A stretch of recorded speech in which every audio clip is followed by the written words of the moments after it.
ನಮಃ ಶಿವಾಭ್ಯಾಂ ನವಯೌವನಾಭ್ಯಾಂ ಪರಸ್ಪರಾಶ್ಲಿಷ್ಟವಪುರ್ಧರಾಭ್ಯಾಂ ನಗೇಂದ್ರಕನ್ಯಾ ವೃಷಕೇತನಾಭ್ಯಾಂ ನಮೋ ನಮಃ ಶಂಕರ ಪಾರ್ವತೀಭ್ಯಾಂ.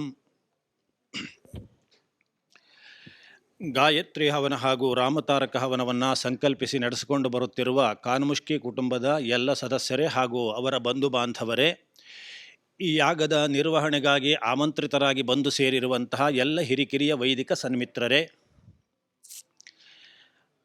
ಸಭೆಯಲ್ಲಿ ವೈದ್ಯರು ಮತ್ತು ವೈದಿಕರು ಎರಡೂ ಸೇರಿರುವ ಅಪರೂಪದ ಸನ್ನಿವೇಶ ನನ್ನ ಪಾಲಿಗೆ. ಇದು ವಾಸ್ತವಿಕವಾಗಿ ಇವರ ನಡುವೆ ಒಂದು ಸಂಬಂಧ ಇರುವಂಥದ್ದೇ. ಹೆಚ್ಚಿನ ಪಾಲು ನಾನು ಯಾವಾಗಲೂ ತಮಾಷೆಗೆ ಹೇಳ್ತಾ ಇರ್ತೇನೆ, ನಮ್ಮ ವೈದಿಕರು ಯಾವಾಗಲೂ ವೈದ್ಯರು ಬಿಟ್ಟು ಕೇಸುಗಳು ಸಿಕ್ಕೋದು ಜಾಸ್ತಿ. ಇನ್ನು ಏನೂ ಆಗೋದಿಲ್ಲ ಅಂತ ಹೇಳಿದಾಗ ಜಾತಕ ತೋರಿಸಿದ್ದೇವೆ ಭಟ್ರೆ ಒಂದು ಮೃತ್ಯುಂಜಯ ಶಾಂತಿ ಮಾಡಲಿಕ್ಕೆ ಹೇಳಿದ್ದಾರೆ ಅಂತಲೇ ಬರ್ತಾರೆ. ಹೆಚ್ಚು ಕಡಿಮೆ ನಮಗೆ ಬರೋದಲ್ಲ ಅವರು ಬಿಟ್ಟಿರೋ ಕೇಸು. ಆದರೆ ಇದು ಹಾಗಲ್ಲ. ಈ ಕೇಸನ್ನು ವೈದ್ಯರೇ ವೈದಿಕರಿಗೆ ಕೊಟ್ಟಿರೋ ಕೇಸು. ಆಧ್ಯಾತ್ಮಿಕ ರೋಗ ಮತ್ತು ಮಂತ್ರೋಪಾಸನೆಯ ಕುರಿತು ನೀವು ಮಾತನಾಡಬೇಕು ಎನ್ನುವುದಾಗಿ ಆ ವಿಷಯವಾಗಿ ನಿಜವಾಗಿಯೂ ಎರಡೂ ವರ್ಗದಲ್ಲಿ ಪರಿಣಿತರಾದವರು ಈ ಸಭೆಯಲ್ಲಿ ಇದ್ದಾರೆ ಅಂತ ಹೇಳಲಿಕ್ಕಾಗಿ ನಾನು ಆ ಮಾತನ್ನು ಹೇಳಿರುವಂಥದ್ದು. ಇದೊಂದು ದೃಷ್ಟಿಯಲ್ಲಿ ಸಾಹಸದ ಕಾರ್ಯವೇ ಅಂತ ನನಗೆ ಗೊತ್ತಿದೆ. ಇರಲಿ, ಮೊದಲನೇದಾಗಿ ನಿಮ್ಮ ಈ ಕುಟುಂಬ ಇಂತಹ ಒಂದು ಅಪೂರ್ವವಾದಂತಹ ಅನುಷ್ಠಾನವನ್ನು ಸ್ವಯಂ ಜಪದ ಮೂಲಕವಾಗಿ ಪೂರೈಸಿ ಅದನ್ನು ವೈದಿಕರನ್ನು ಕರೆಸಿ ನೀವು ಭಾಗವಹಿಸುತ್ತಾ ಹವನವನ್ನು ನಡೆಸಿಕೊಂಡು ಬರುತ್ತಾ ಇರುವುದು ಇದೆಯಲ್ಲ, ಇದು ನಿಜಕ್ಕೂ ಸಹಿತ ಎಲ್ಲವರಿಗೂ ಸಮಾಧಾನ ತಂದಿರುವಂಥದ್ದು. ಡಾಕ್ಟ್ರೇ, ನಿನ್ನೆ ದಿವಸ ನಿಮ್ಮ ಅಣ್ಣ ಅನಂತಮಾವ ಒಂದು ಮಾತನ್ನು ಹೇಳಿದ. ನಮ್ಮ ಕುಟುಂಬದಲ್ಲಿ ಡಾಕ್ಟ್ರ್ ಅಂತವನು ಇಂಥ ಕಾರ್ಯಕ್ರಮ ಮಾಡಿದ್ರಿಂದ ನಮಗೆಲ್ಲ ಈ ಕಾರ್ಯಕ್ರಮದಲ್ಲಿ ಭಾಗವಹಿಸಲಿಕ್ಕೆ ಎಲ್ಲ ಮಾಡಲಿಕ್ಕಾಯಿತು ಅಂತ. ನಿಮ್ಮ ಕುಟುಂಬದ ಹಿರಿಯ ಒಬ್ಬ ಅಷ್ಟು ಸಂತೋಷ ಪಡ್ತಾನೆ ಅಂತಾದರೆ ಅದು ನಿಮ್ಮ ಬದುಕಿನ ಧನ್ಯತೆ. ಇವತ್ತಿನ ದಿವಸ ನಿಮಗಿಂತ ಕಿರಿಯರಾದ ನಾಣಮಾವ ಹೇಳ್ದ, ನಮ್ಮ ಕುಟುಂಬದಲ್ಲಿ ಅವರಿಂದಾಗಿ ಇಷ್ಟು ದೊಡ್ಡ ಕಾರ್ಯಕ್ರಮ ಆಗ್ತಾ ಇದೆ, ಅಂತಹ ಕಾರ್ಯಕ್ರಮದಲ್ಲಿ ನಾವೆಲ್ಲ ಇದ್ದೇವಲ್ಲ ಅಂತ. ನಿಮಗಿಂತ ಕಿರಿಯನೂ ಅಷ್ಟು ಪ್ರೀತಿಯಿಂದ ಆ ಕುರಿತು ಹೇಳ್ತಾ ಇದ್ದಾನೆ ಎನ್ನುವುದು ಎರಡನೇ ಧನ್ಯತೆ ನಿಮ್ಮ ಪಾಲಿಗೆ.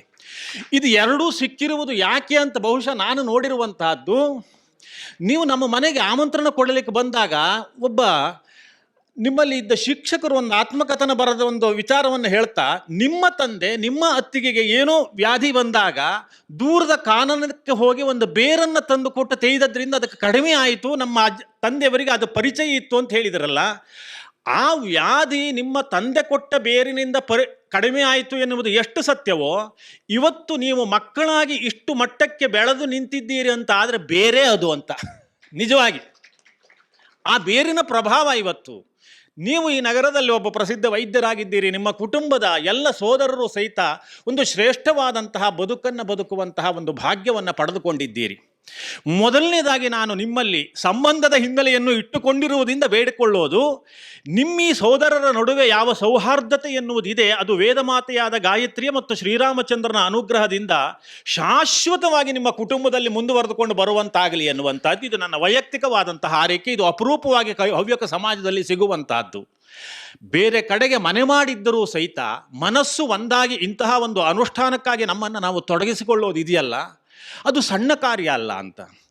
ಮೊದಲನೇ ದಿವಸ ಪರಮಪೂಜ್ಯ ಮಾಧವಾನಂದ ಭಾರತೀ ಸ್ವಾಮಿಗಳವರು ವಿಶ್ವಾಮಿತ್ರನಿಗೆ ಗಾಯತ್ರಿ ಗೋಚರ ಆದಂತಹ ಸನ್ನಿವೇಶವನ್ನು ವಿವರಣೆ ಮಾಡುವಾಗ ಕೌಶಿಕ ಮಹಾರಾಜ ವಸಿಷ್ಠರ ಆಶ್ರಮಕ್ಕೆ ಬಂದು ಅವರ ಆತಿಥ್ಯವನ್ನು ಸ್ವೀಕರಿಸಿ, ಒಬ್ಬ ಬಡ ಋಷಿಯೊಬ್ಬ ಬ್ರಾಹ್ಮಣನೊಬ್ಬ ತನ್ನಂತಹ ರಾಜನಿಗೆ ಈ ಸೈನ್ಯಕ್ಕೆಲ್ಲ ಇಷ್ಟೆಲ್ಲ ಒಂದು ವಿಧವಾದಂತಹ ಔತಣವನ್ನು ನೀಡಿದ್ದಾನೆ ಅಂತಾದರೆ ಅವನಲ್ಲಿರುವ ವಿಶೇಷತೆ ಏನು ಅಂತ ನೋಡಿದಾಗ, ನಂದಿನಿ ಎನ್ನುವ ಗೋವಿನ ಪ್ರಭಾವ ಕಾಮಧೇನುವಿನ ಮಗಳ ಪ್ರಭಾವ, ಆದ್ದರಿಂದ ಆ ನಂದಿನಿ ನಿನ್ನಲ್ಲಿರೋದು ಯೋಗ್ಯ ಅಲ್ಲ, ನನಗೆ ಕೊಡಿ ಅಂತ ವಸಿಷ್ಠರ ಜೊತೆಯಲ್ಲಿ ಜಗಳ ಪ್ರಾರಂಭ ಮಾಡಿ ಅದು ಮುಂದೆ ಅವನಿಗೆ ಬ್ರಹ್ಮರ್ಷಿ ಪಟ್ಟ ತಂದು ಗಾಯತ್ರಿ ಗೋಚರ ಆಗುವ ಹಂತದವರೆಗೆ ಬಂತಲ್ಲ.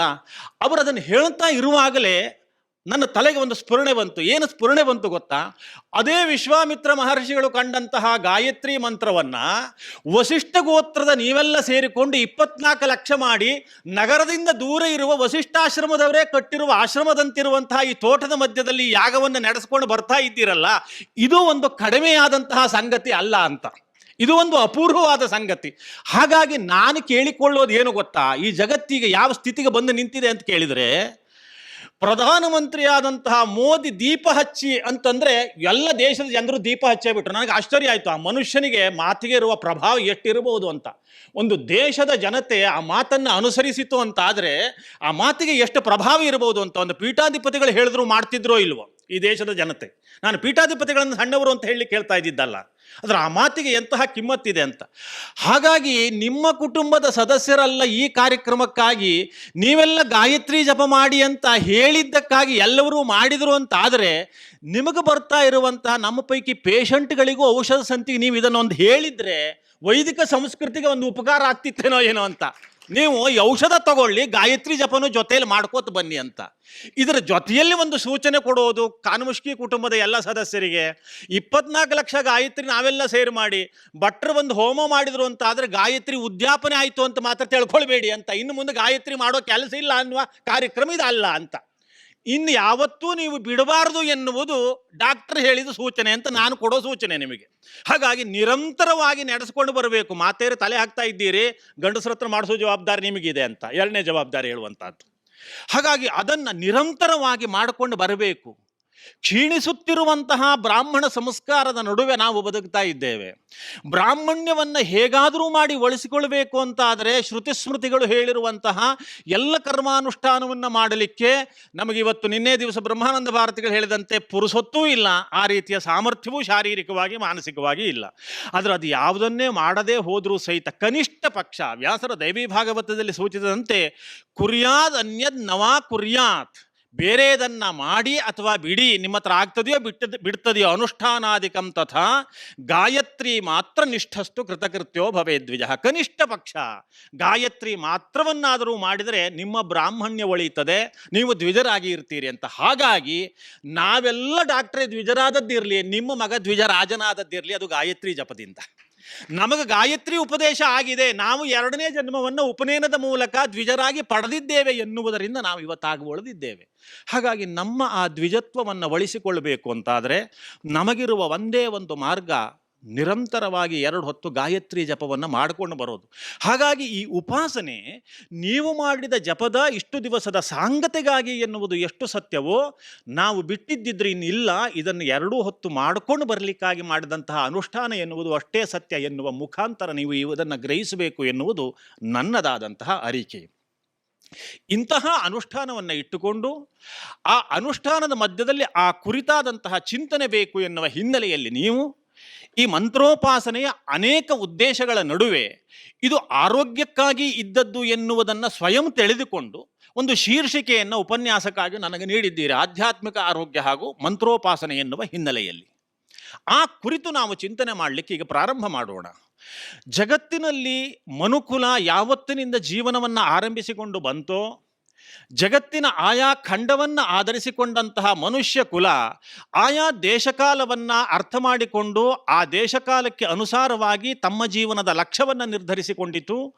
ಆ ಜೀವನದ ಲಕ್ಷ್ಯವನ್ನು ಪಡೆದುಕೊಳ್ಳಬೇಕು ಎನ್ನುವ ಕಾರಣಕ್ಕಾಗಿ ಜೀವನದ ಒಂದು ವಿಧಾನವನ್ನು ನಿರ್ಮಾಣ ಮಾಡಿಕೊಂಡು ಜೀವನವನ್ನು ನಡೆಸಿಕೊಂಡು ಬಂದಿತ್ತು. ಇಡೀ ಮನುಕುಲದ ಇತಿಹಾಸದ ವೀಕ್ಷಣೆ ಮಾಡಿ ನೋಡಿದ್ರೆ ನಮಗೆ ಗೊತ್ತಾಗ್ತದೆ. ಹೀಗೆ ಪ್ರಪಂಚದಲ್ಲಿ ಇಂತಹ ಒಂದು ಜೀವನದ ನಿರ್ವಹಣೆಯ ವೈವಿಧ್ಯತೆಯನ್ನು ಕಾಣುತ್ತಿರುವಾಗ ಭರತಖಂಡದ ಈ ಪ್ರದೇಶದಲ್ಲಿ ಭರತಖಂಡಕ್ಕೂ ಸಹಿತ ಒಂದು ಮೂಲ ಸಂಸ್ಕೃತಿಯನ್ನು ಕೊಟ್ಟಂತಹ ಒಂದು ಜೀವನದ ವಿಧಾನವನ್ನು ನೀಡಿದಂತಹ ಮಹರ್ಷಿಗಳು ಬದುಕನ್ನು ಕಂಡುಕೊಂಡ ರೀತಿ, ಆ ಬದುಕಿನಲ್ಲಿ ಜೀವನದ ರೀತಿಯನ್ನು ಅರ್ಥ ಮಾಡಿಕೊಂಡು ಜೀವನದ ನಿರ್ವಹಣಾ ಕ್ರಮವನ್ನು ಅಳವಡಿಸಿಕೊಂಡಂತಹ ನೀತಿ, ಇವುಗಳನ್ನೆಲ್ಲ ನಾವು ಇವತ್ತು ಅರ್ಥ ಮಾಡಿಕೊಳ್ಳಬೇಕು ಅಂತಾದರೆ ಆ ಮಹರ್ಷಿ ಕುಲ ನಮಗೆ ಕೊಟ್ಟಂತಹ ಅಪಾರವಾದಂತಹ ಸಾಹಿತ್ಯ ರಾಶಿ ಮಾತ್ರ ಸಾಕ್ಷ್ಯವಾಗಿ ಸಿಗ್ತದೆ. ಹಾಗೆ ಕೊಟ್ಟಂತಹ ಮಹಾಪುರುಷರು ಯಾವತ್ತೂ ಇವತ್ತು ನಮ್ಮ ಕಣ್ಣು ಎದುರುಗಡೆ ಇಲ್ಲ, ಆದರೆ ಅವರು ನಿರ್ಮಾಣ ಮಾಡಿದಂತಹ ವೇದಾದಿ ಸಚ್ಚಾಸ್ತ್ರಗಳಿವೆಯಲ್ಲ, ಅವು ನಮ್ಮ ಕಣ್ಣು ಎದುರುಗಡೆ ಇದೆ. ಆ ಶಾಸ್ತ್ರಗಳ ಮೂಲಕವಾಗಿಯೇ ನಾವು ನಮ್ಮ ಪೂರ್ವಜರು ಜೀವನವನ್ನು ಹೇಗೆ ನಿರ್ವಹಣೆ ಮಾಡಿದ್ರು, ಜೀವನದ ಉದ್ದೇಶವನ್ನು ಏನು ಇಟ್ಟುಕೊಂಡಿದ್ರು ಅಂತ ಆಲೋಚನೆ ಮಾಡಿಕೊಳ್ತಾ ಹೋದರೆ ಭಾರತೀಯ ಪರಂಪರೆ ಕಂಡುಕೊಂಡದ್ದು ಬದುಕಿರುವುದು ಪುರುಷಾರ್ಥದ ಸಾಧನೆಗಾಗಿ. ಆ ಪುರುಷಾರ್ಥದ ಸಾಧನೆಗಾಗಿ ಇರುವ ಬದುಕಿನಲ್ಲಿ ಪುರುಷಾರ್ಥಗಳನ್ನು ಧರ್ಮಾರ್ಥ ಕಾಮಮೋಕ್ಷ ಎನ್ನುವುದಾಗಿ 4 ವಿಧವಾಗಿ ಕಂಡು ಅದರಲ್ಲಿ ಅಂತಿಮವಾದಂತಹ ಪುರುಷಾರ್ಥ ಒಂದು ಜೀವಿ ಅನೇಕ ಜನ್ಮವನ್ನು ದಾಟಿ ಮನುಷ್ಯನಾಗಿ ಬಂದಾಗ ಪಡೆದುಕೊಳ್ಳಬೇಕಾದ ಅನಿವಾರ್ಯವಾದ ಅವಸ್ಥೆ, ಅನಿವಾರ್ಯವಾದಂತಹ ಸ್ಥಿತಿ ಎನ್ನುವುದಾಗಿ ಭಾವಿಸಿತು. ಆದ್ದರಿಂದ ಜೀವನದ ಮುಖ್ಯ ಧ್ಯೇಯ ಅದಾಗಿರಬೇಕು, ಅದಕ್ಕೆ ಪೋಷಕವಾಗಿ ಉಳಿದೆಲ್ಲ ಸಾಧನೆಗಳಾಗಬೇಕು ಎನ್ನುವ ಹಿನ್ನೆಲೆಯನ್ನು ಇಟ್ಟುಕೊಂಡು ಜೀವನದ ಕ್ರಮವನ್ನು ರೂಢಿಸಿಕೊಂಡು ಬಂದರು. ಅಂತಹ ಅಂತಿಮವಾದಂತಹ ಸ್ಥಿತಿಯಾದ ಮೋಕ್ಷವನ್ನ, ನಿರ್ವಾಣ, ಪರಮ ಪದವಿ ಇತ್ಯಾದಿ ಇತ್ಯಾದಿ ಹಲವು ಹೆಸರಿನಿಂದ ಕರೆದಂತಹ ಪೂರ್ವಜರು ಆ ಸ್ಥಿತಿ ಎನ್ನುವುದು ಹೇಗಿರ್ತದೆ ಅಂತ ವಿವರಣೆ ಮಾಡುವಾಗ ಭಗವದ್ಗೀತೆಯಲ್ಲಿ ಭಗವಂತ ಹೇಳಿದ ಒಂದು ಮಾತು ಸ್ವಾರಸ್ಯವಾಗಿ ಬರ್ತದೆ. ಮೋಕ್ಷವೆನ್ನುವುದು ಪರಮ ಪದವಿ, ಆ ಪದವಿ ಎನ್ನುವುದು ಹೇಗಿರ್ತದೆ ಅಥವಾ ಹೇಗೆ ಹೊಂದುತ್ತಾರೆ ಅಂತ ಕೇಳಿದ್ರೆ, ಜನ್ಮ ಬಂಧ ವಿನಿರ್ಮುಕ್ತಾ ಪದಂ ಗಚ್ಚತಿ ಅನಾಮಯಂ ಅಂತ. ಆ ಮೋಕ್ಷ ಎನ್ನುವ ಪದವಿಯನ್ನ ಯಾವ ವಿಶೇಷದಿಂದ ಸೂಚಿಸಿದ್ದಾರೆ? ಅದು ಅನಾಮಯ. ಆಮಯ ಅಂದ್ರೆ ಸಂಸ್ಕೃತದಲ್ಲಿ ವ್ಯಾಧಿ ಅಂತ ಅರ್ಥ, ರೋಗ ಅಂತ ಅರ್ಥ. ಮೋಕ್ಷ ಎನ್ನುವ ಸ್ಥಿತಿ ಹೇಗೆ ಅಂತ ಕೇಳಿದ್ರೆ ಅದು ಅನಾಮಯ ಸ್ಥಿತಿ, ಅದು ವ್ಯಾಧಿಯಿಂದ ಮುಕ್ತವಾದ ಸ್ಥಿತಿ ಎನ್ನುವ ಪದದ ಮೂಲಕ ಸೂಚಿಸಿದರು. ಅಂದರೆ ಆತ್ಯಂತಿಕವಾಗಿ ಪಡೆಯುವಂತಹ ಸ್ಥಿತಿ ಇದೆಯಲ್ಲ, ಅದು ರೋಗದಿಂದ ಮುಕ್ತವಾದ ಸ್ಥಿತಿ ಆಗಿರ್ತದೆ ಅಂತ ಆ ಮಾತಿನ ಮೂಲಕ ಸೂಚಿಸಿದ್ದು. ಇನ್ನು ಅದಕ್ಕಿಂತ ಕಡಿಮೆಯದು ಅಂದರೆ ಪಾರಲೌಕಿಕವಾದ ಸುಖ, ಅಥವಾ ನಮ್ಮ ಪುರಾಣದ ಭಾಷೆಯಲ್ಲಿ ಅದನ್ನು ಸ್ವರ್ಗ ಸುಖ, ಸುಖದ ಅತ್ಯಂತ ಶ್ರೇಷ್ಠವಾದ ಹಂತ ಅಂತ. ಅಂತಹ ಸ್ವರ್ಗ ಸುಖವನ್ನೂ ಸಹಿತ ಹೊಂದಬೇಕು ಎನ್ನುವ ಅಪೇಕ್ಷೆ ಮನುಷ್ಯನೋರ್ವನಿಗೆ ಇದೆ ಅಂತಾದರೆ, ಅದನ್ನು ಪಡೆದುಕೊಳ್ತಾನೆ ಅಂತಾದರೆ, ಆ ಸ್ವರ್ಗ ಸುಖವು ಹೇಗಿದೆ ಅಂತ ಹೇಳುವಾಗ ವೈದಿಕ ಸಾಹಿತ್ಯ ಸಾಕ್ಷಿ ಕೊಡೋದು, ಯತ್ರ ಸುಹಾರ್ಧ ಸುಕೃತೋ ಮದಂತೆ ವಿಹಾಯ ರೋಗಂ ತನ್ವಾ ಆಗ್ವಸ್ವಾಯ ಅಂ. ಯತ್ರ ಯಾವ ಸ್ವರ್ಗದಲ್ಲಿ ಒಂದು ಸ್ವರ್ಗ ಸುಖವನ್ನು ಅನುಭವಿಸುವವರು ಅಂತ ಅಂದರೆ ಹೇಗೆ ಅನುಭವಿಸ್ತಾರೆ ಅಂತ ಕೇಳಿದರೆ, ವಿಹಾಯ ರೋಗಂ ತನ್ವಾಂ ಸ್ವಾಯಾಂ, ರೋಗವನ್ನು ಬಿಟ್ಟು ರೋಗದಿಂದ ಮುಕ್ತನಾಗಿ ತಮ್ಮ ವಿಶಿಷ್ಟವಾದಂತಹ ಸ್ವರ್ಗ ಸುಖಕ್ಕೆ ಅನುಭವಿಸಲಿಕ್ಕೆ ಯೋಗ್ಯವಾದಂತಹ ಶರೀರದ ಮೂಲಕವಾಗಿ ಮದಂತೆ ಹರ್ಷ ಪಡ್ತಾರೆ ಆ ಜಾಗದಲ್ಲಿ ಅಂತ. ಅಂದರೆ ಹೇಗೆ ಆತ್ಯಂತಿಕವಾದ ಸುಖ ಎನ್ನುವುದು ರೋಗರಹಿತ ಸ್ಥಿತಿಯೋ, ಸ್ವರ್ಗದಲ್ಲಿ ಪಡೆಯುವಂತಹ ಸುಖ ಎನ್ನುವುದು ರೋಗರಹಿತವಾದ ಸ್ಥಿತಿಯೇ. ಆತ್ಯಂತಿಕವಾದದ್ದಾಯಿತು, ಆಮುಷ್ಮಿಕವಾದದ್ದಾಯಿತು. ಹಾಗಿದ್ರೆ ಇದು ಎರಡೂ ಹೀಗಿರ್ತದೆ ಅಂತ ಆದರೆ ಐಹಿಕವಾದದ್ದು ಅದಕ್ಕೆ ಯೋಗ್ಯವಾಗಿ ಇರಬೇಕು ಕಾನೆ. ಐಹಿಕವಾಗಿ ಬದುಕುವಾಗಲೂ ನಾವು ಸುಖವಾಗಿ ಬದುಕಬೇಕು ಅಂತಾದರೆ ರೋಗದಿಂದ ಮುಕ್ತರಾಗಿ ಬದುಕಬೇಕು ಅಂತಾನೆ. ಅದಕ್ಕಾಗಿಯೇ ರೋಗದಿಂದ ಮುಕ್ತವಾಗಿ ಬದುಕಿದ ಆರೋಗ್ಯದ ಸ್ಥಿತಿಯಲ್ಲಿ ಮಾತ್ರ ನಾವು ಪುರುಷಾರ್ಥದ ಸಾಧನೆ ಮಾಡಬಹುದು ಅಂತ ಆಯುರ್ವೇದದಂತಹ ಮಹಾನ್ ಶಾಸ್ತ್ರವನ್ನು ಕೊಟ್ಟ ಚರಕ ಮಹರ್ಷಿಗಳು ಹೇಳಿದರು. ಧರ್ಮಾರ್ಥ ಕಾಮ ಮೋಕ್ಷಾಣಂ ಆರೋಗ್ಯಂ ಮೂಲಮುತ್ತಮಂ. ಪುರುಷಾರ್ಥ ಸಾಧನೆಯನ್ನು ಈ ಬದುಕಿನಲ್ಲಿ ನೀವು ಆರಂಭಿಸಿ ಪೂರೈಸ್ತೀರಿ ಅಂತಾದರೆ ಆ ಪುರುಷಾರ್ಥ ಸಾಧನೆ ಮಾಡಲಿಕ್ಕೆ ಮುಖ್ಯವಾಗಿ ಬೇಕಾದದ್ದು ಯಾವುದು ಅಂತ ಕೇಳಿದ್ರೆ ಆರೋಗ್ಯ ಎನ್ನುವಂತಹದ್ದು. ಆ ಆರೋಗ್ಯ ಎನ್ನುವುದು ಮುಖ್ಯ ಬೇಕು ಅಂತ ಆದರೆ ಇದಕ್ಕೆ ಪ್ರತಿಬಂಧಕವಾದದ್ದು ಯಾವುದು ಅಂತ ಕೇಳಿದ್ರೆ ರೋಗಾಹ ತಸ್ಯ ಅಪಹರ್ತಾರ ಶ್ರೇಯಸೋ ಜೀವಿತಸ್ಯ ಚ. ಇಂತಹ ಪುರುಷಾರ್ಥದ ಸಾಧನೆಯನ್ನು ರೋಗರಹಿತವಾಗಿ ಮಾಡಬೇಕು, ಆರೋಗ್ಯದಿಂದ ಕೂಡಿ ಮಾಡಬೇಕು ಅಂತಾದರೆ ಅದಕ್ಕೆ ಪ್ರತಿಬಂಧಕ ತೊಂದರೆ ಕೊಡುವುದಿದ್ರೆ ಅವುಗಳನ್ನು ರೋಗಗಳು, ಅದು ಜೀವನಕ್ಕೂ ತೊಂದರೆ ಕೊಡ್ತವೆ, ಜೀವಿತದ ಪಡೆಯಬೇಕಾದಂತಹ ಶ್ರೇಯಸ್ಸಿಗೂ ತೊಂದರೆ ಕೊಡ್ತವೆ ಅಂತ ಹೇಳಿದರು. ಹೀಗೆ ಇಹಲೋಕದ ಸುಖವನ್ನು ಪುರುಷಾರ್ಥದ ಸಾಧನೆಯನ್ನು ಮಾಡುವಲ್ಲೂ ರೋಗವು ಪ್ರತಿಬಂಧಕ ಅಂತ ಆದರೆ ಆ ರೋಗಕ್ಕೆ ಪರಿಹಾರವನ್ನು ಸಹಿತ ತಾವು ಕಂಡುಕೊಳ್ಳಬೇಕು ಅಂತ ಹಿಂದಿನವರು ಆಲೋಚನೆ ಮಾಡಿರಲೇಬೇಕು. ಹಾಗೆ ಆಲೋಚನೆ ಮಾಡಿದರ ಮೂಲಕವಾಗಿಯೇ ಆಯುರ್ವೇದದಂತಹ ಶಾಸ್ತ್ರವು ಈ ನೆಲದಲ್ಲಿ ಪ್ರಾರಂಭವಾಯಿತು, ಹುಟ್ಟಿತು ಅಂತ ಅರ್ಥ. ಹಾಗಾಗಿ ಅಂತಹ ರೋಗವನ್ನು ಗುರುತಿಸಿ ರೋಗಕ್ಕೆ ಪರಿಹಾರದ ಉಪಾಯವನ್ನು ಕಂಡುಕೊಂಡು ವಿಶಿಷ್ಟವಾದ ಆರೋಗ್ಯದ ಸ್ಥಿತಿಯನ್ನು ಅಂತ ಹೇಳಲಿಕ್ಕೆ ಕಾರಣ ಇದೆ. ಭಾರತದಲ್ಲಿ ಒಂದು ಅದ್ಭುತವಾದ ಶಬ್ದ ಇದೆ ಆರೋಗ್ಯಪೂರಿತವಾದ ಸ್ಥಿತಿಯನ್ನು ವರ್ಣಿಸಲಿಕ್ಕೆ, ಅದನ್ನು ಸ್ವಸ್ಥ ಅಂತ ಕರೀತಾರೆ. ನಿಜವಾಗಿ ಈ ಪದ ಇದೆಯಲ್ಲ, ಇದನ್ನು ಬೇರೆ ಭಾಷೆಯಿಂದ ಅನುವಾದ ಮಾಡಲಿಕ್ಕೆ ಬರೋದಂಥ ಶಬ್ದ ಅಲ್ಲ. ಪ್ರತಿ ಭಾಷೆಗೆ ಅದರದ್ದೇ ಆದ ಸೌಂದರ್ಯವೂ ಇರ್ತದೆ, ಸೌಕರ್ಯವೂ ಇರ್ತದೆ. ಸ್ವಸ್ಥ ಎನ್ನುವ ಪದದಿಂದ ಕರೆಯೋದಿದೆಯಲ್ಲ, ಅದು ಬೇರೆದಾದಂತಹ ಪದ ಅಂತ. ಈ ಹೆಲ್ತ್ ಎನ್ನುವಂತಹದ್ದು ಇದೆಯಲ್ಲ, ಅದು ಅದಕ್ಕೆ ಸಮಾನಾಂತರ ಆಗೋದಿಲ್ಲ. ನಿಜವಾಗಿ ಹೆಲ್ತ್ ಎನ್ನುವುದು ಅದು ಹೀಲಿಂಗ್ ಎನ್ನುವುದರ ಮೇಲೆ ಬಂದದ್ದು, ಗುಣ ಆಗೋದು ಅಂತ. ನಮ್ಮಲ್ಲೂ ಇವತ್ತು ಗುಣ ಆಯ್ತಾ ಅಂತ ಕೇಳೋದು ಇದೆಯಲ್ಲ, ಏನಾದ್ರು ಜ್ವರ ಬಂದರೆ ಅಥವಾ ಹುಷಾರಿಲ್ಲ ಅಂತಂದರೆ ಗುಣ ಆಯ್ತಾ ಅಂತ. ಇನ್ನೊಂದು ಪದ ಇದೆ ಕಡಿಮೆ ಆಯ್ತಾ ಅಂತ, ಅದು ಅನೇಕ ಸಾರಿ ಗೋಟಾವಳಿ ಆಗ್ತದೆ. ನಮ್ಮ ಹಿರಿಯ ವೈದಿಕರೊಬ್ಬರು ಅಪಘಾತದಲ್ಲಿ ಕೈ ಮುರಿದುಕೊಂಡು ಬಿಟ್ಟಿದ್ರು, ಬ್ಯಾಂಡೇಜ್ ಹಾಕ್ಕೊಂಡು ಮಲ್ಕೊಂಡಿದ್ರು, ರೆಸ್ಟೆಲ್ಲ ಮುಗೀತು. ಬಂದವರು ಅವ್ರ ಹತ್ರ ಬಟ್ರೆ ಕೈ ಕಡಿಮೆ ಆಯ್ತಾ ಅಂತ ಕೇಳ್ತಿದ್ರು. ಅವರು ತಕ್ಷಣ ಹೇಳ್ತಿದ್ರು ಕೈ ಕಡಿಮೆ ಆಗಲಿಲ್ಲ, ಗುಣ ಆಯಿತು ಅಂತ. ಅಂದರೆ ಕೈ ಎರಡೂ ಇದೆಯಲ್ಲ ಅಲ್ವಾ, ಅದು ನಮ್ಮಲ್ಲಿ ಒಂದು ಹವ್ಯಕರಲ್ಲಿದೆ, ಕಡಿಮೆ ಆಯ್ತಾ ಅಂತ ಕೇಳೋದು ಅಲ್ಲ. ಅದು ಹೆಲ್ತ್ ಎನ್ನುವುದು ಅದು ಹೀಲಿಂಗ್, ಗುಣ ಆಗೋದು ಎನ್ನುವುದರಿಂದ ಬಂದಿರೋದು. ಸ್ವಸ್ಥ ಎನ್ನುವ ಶಬ್ದ ಇದೆಯಲ್ಲ, ಭಾರತೀಯರು ಆರೋಗ್ಯದಿಂದ ಇದ್ದೇನೆ ಅಂತ ಅಷ್ಟೇ ಹೇಳಿದ್ರೆ ಭಾರತೀಯರಿಗೆ ಸಾಕಾಗಲಿಲ್ಲ. ನೀವು ಆರೋಗ್ಯದಿಂದ ಇದ್ದೇನೆ ಅಂದರೆ ನಿಮಗೆ ನಾವು ಹೇಳೋದೇನು, ಆರೋಗ್ಯದಿಂದ ಇದ್ದೀವಿ ಅಂತ ಕೇಳಿದ್ರೆ ನಮಗೇನು ವ್ಯಾಧಿ ಇಲ್ಲ, ಇಷ್ಟೇ ಅರ್ಥ. ಅಥವಾ ಇನ್ನೂ ಆಧುನಿಕವಾಗಿ ಹೇಳೋದು ಅಂತಾದರೆ ನಮ್ಮ ಸಮಾಜದ ಹಿರಿಯರು ಒಂದು ಸಾರಿ ಹೇಳಿದರು, ಗಪ್ಪತಿ ಭಟ್ರೆ ಈಗ ಔಷಧ ಗುಳಿಗೆ ತಗೋತಾ ಇದ್ದೀನಿ ಅಂತ ಅದರಲ್ಲಿ ಆರಾಮಿಲ್ಲ ಅಂತ ಯಾರು ಹೇಳಲೇಬಾರ್ದು. ಈಗ ಸದ್ಯದ ಪರಿಸ್ಥಿತಿಯಲ್ಲಿ ಯಾರನ್ನು ಆರಾಮಿಲ್ದೋ ಇದ್ದವರು ಅಂತ ಕರಿಬೇಕು ಅಂತ ಕೇಳಿದ್ರೆ ಆಸ್ಪತ್ರೆಯಲ್ಲಿ ಮಲಗಿಸಿಟ್ಟಿದ್ದಾರೋ ಅವ್ರಿಗೆ ಆರಾಮಿಲ್ಲ ಅಂತ ಹೇಳಬೇಕು. ಔಷಧ ಗುಳಿಗೆ ನಾವೆಲ್ಲ ತಗೋತಾ ಇರುವವರೇ ದಿವಸ, ಆದ್ದರಿಂದ ನಾವು ಆರಾಮಿದ್ದೀವಿ ಅಂತಲೇ ಹೇಳ್ತಾನೆ ಇರಬೇಕು ಅಂತ. ಕೇವಲ ಔಷಧದ ಸೇವನೆ ಮಾಡ್ತಾ ಇದ್ದಿದ್ದರಿಂದ ನಮ್ಗೆ ಆರಾಮಿಲ್ಲ ಅಂತ ಹೇಳಲೇಬಾರ್ದು ಅಂತ ಅವರು ಮಾತ್ರ. ಭಾರತೀಯರು ಹಾಗಾಗಿ ಆರೋಗ್ಯದಿಂದಿದ್ದೇನೆ ಎನ್ನುವ ಇಷ್ಟೇ ಪದವನ್ನು ಪ್ರಯೋಗ ಮಾಡಲಿಲ್ಲ, ಅದಕ್ಕೂ ಮಿಗಿಲಾಗಿ ಸ್ವಸ್ಥನಾಗಿದ್ದೇನೆ ಅಂತ ಹೇಳಬೇಕು. ಸ್ವಸ್ಥನೋ ಅಂತ ಯಾಕೆ ಈ ಪದ ಮಹತ್ವ ಅಂತ ಕೇಳಿದ್ರೆ, ನಿಜವಾದ ಗುಟ್ಟು, ನಿಜವಾದ ವ್ಯಾಧಿಯ ಪ್ರಾರಂಭ ಎಲ್ಲಿಂದ ಮನುಷ್ಯನಿಗೆ ಆಗ್ತದೆ ಅಂತ ಕೇಳಿದ್ರೆ, ಸ್ವಸ್ಥ ಅಂದರೆ ಸ್ವಸ್ಮಿನ್ ತಿಷ್ಠತಿ, ತನ್ನಲ್ಲಿ ತಾನು ನಿಂತುಕೊಂಡ್ರೆ ಅವ ಅಡ್ಡಿಲ್ಲ. ತನ್ನಲ್ಲಿ ತಾನು ನಿಂತುಕೊಳ್ಳಿಲ್ಲ, ತನ್ನಲ್ಲಿ ತಾನು ಇಲ್ಲ ಅಂತ ಆದರೆ ಅವ ಆರೋಗ್ಯದಿಂದ ಇಲ್ಲ ಅಂತಲೇ ಅರ್ಥ. ಭಾರತೀಯರು ಆಧ್ಯಾತ್ಮಿಕವಾಗಿ ಗುರುತಿಸಿದ್ದು ಮನುಷ್ಯನೋರ್ವನನ್ನು ಹಾಗೆ. ಈ ನಮ್ಮಲ್ಲಿ ನಾವು ನಿಂತುಕೊಳ್ಳೋದು, ನಮ್ಮಲ್ಲಿ ನಾವು ನಿಂತುಕೊಂಡಿಲ್ಲ ಅಂದರೆ ಅರ್ಥ ಏನು ಅಂತ ಕೇಳಿದರೆ, ಈಗ ವರ್ತಮಾನದ ಜೀವನದ ಶೈಲಿ ನಮ್ಮದಿದೆಯಲ್ಲ, ನಾವು ವಿಪರೀತವಾದಂತಹ ಕ್ರಿಯಾಮುಖದ ಬದುಕನ್ನು ಬದುಕ್ತಾ ಇರುವವರು. ನಮಗೆ ಇವತ್ತು ನಮ್ಮ ಹೋರಾಟ, ನಮ್ಮ ಸಂಘರ್ಷ ನಾವು ಪಡೆದುಕೊಳ್ಬೇಕು ಎನ್ನುವಂಥದ್ದೆಲ್ಲ ಹೇಗಿದೆ ಅಂತ ಕೇಳಿದರೆ, ನಮಗೆ ನಿಂತಲ್ಲಿ ನಿಲ್ಲಿಕ್ಕಾಗೋದಿಲ್ಲ, ನಮಗೆ ಇರಲಿಕ್ಕೆ ಆಗೋದಿಲ್ಲ. ನಮಗೆ ಹೇಗಿದ್ದರೂ ಹೆಚ್ಚು ಬಹಿರ್ಮುಖವಾದ ಜೀವನ, ಹೆಚ್ಚು ಬಹಿರ್ಮುಖವಾದ ಜೀವನದ ಮೂಲಕದ ಸಾಧನೆ ಮಾಡಬೇಕು ಎನ್ನುವುದೇ ನಮ್ಮ ಜೀವನದ ಧ್ಯೇಯ ಆಗಿದೆ. ಹಾಗಾಗಿ ವಾಸ್ತವಿಕವಾಗಿ ನಮ್ಮಲ್ಲಿ ನಾವಿಲ್ಲ ಇವತ್ತು. ನಾವೆಲ್ಲ ಬೇರೆ ಕಡೆಗೆ ಇದ್ದೇವೆ. ನಮ್ಮದೆಲ್ಲ ಚೈತನ್ಯ, ನಮ್ಮದೆಲ್ಲ ಪ್ರಾಣಶಕ್ತಿ ಇನ್ನೆಲ್ಲೋ ಹೆಚ್ಚು ವ್ಯಯ ಆಗ್ತಾ ಇರ್ತದೆ. ನಮಗೆ ಹೆಚ್ಚು ಹೊರಮುಖಕ್ಕೆ ಹೋಗಬೇಕು ಎನ್ನುವುದರಲ್ಲಿ ಹೆಚ್ಚು ತವಕ. ಈ ಕಾಲದಲ್ಲೂ ಮಳೆ ಹೋಯ್ತಾ ಇದೆಯಲ್ಲ, ವಿಪರೀತ ಮಳೆ ಆಗ್ತಾ ಇದ್ದಿದ್ರ ಬಗ್ಗೆ ನಮ್ಮಲ್ಲಿ ಈ ಅಲವತ್ತುಕೊಳ್ಳೋದು ಅಂತ ಒಂದು ಶಬ್ದ ಇದೆ. ಈ ಮನೆಯಲ್ಲಿ ಹೆಂಗಸರು ಗಂಡಸರಲ್ಲಿ ಅಲವತ್ತುಕೊಳ್ಳೋದು, ಯಾ ನಮನಿ ಮಳೆ ಅಂತ. ಈ ಮಳೆಯಿಂದ ಏನು ಕಷ್ಟ ಆಯಿತು ಅಂತ ಕೇಳಿದ್ರೆ, ಹೊರಗೆ ಬೀಳಡಿ ಆಳಿ. ಹೌದಲ್ವಾ? ಮಳೆಯಿಂದ ಆಗಿದ್ದು ತೊಂದರೆ ಏನು ಅಂತ ಕೇಳಿದ್ರೆ, ಇನ್ನೇನೋ ಸಾಧನೆ ಮಾಡ್ತಿದ್ವಿ ಅಂತ ಅರ್ಥ ಅಲ್ಲ, ಎಲ್ಲೂ ಹೊರಗೆ ಹೋಗ್ಲಿಕ್ಕೆ ಆಗ್ತಾ ಇಲ್ವಲ್ಲ ಅಂತ.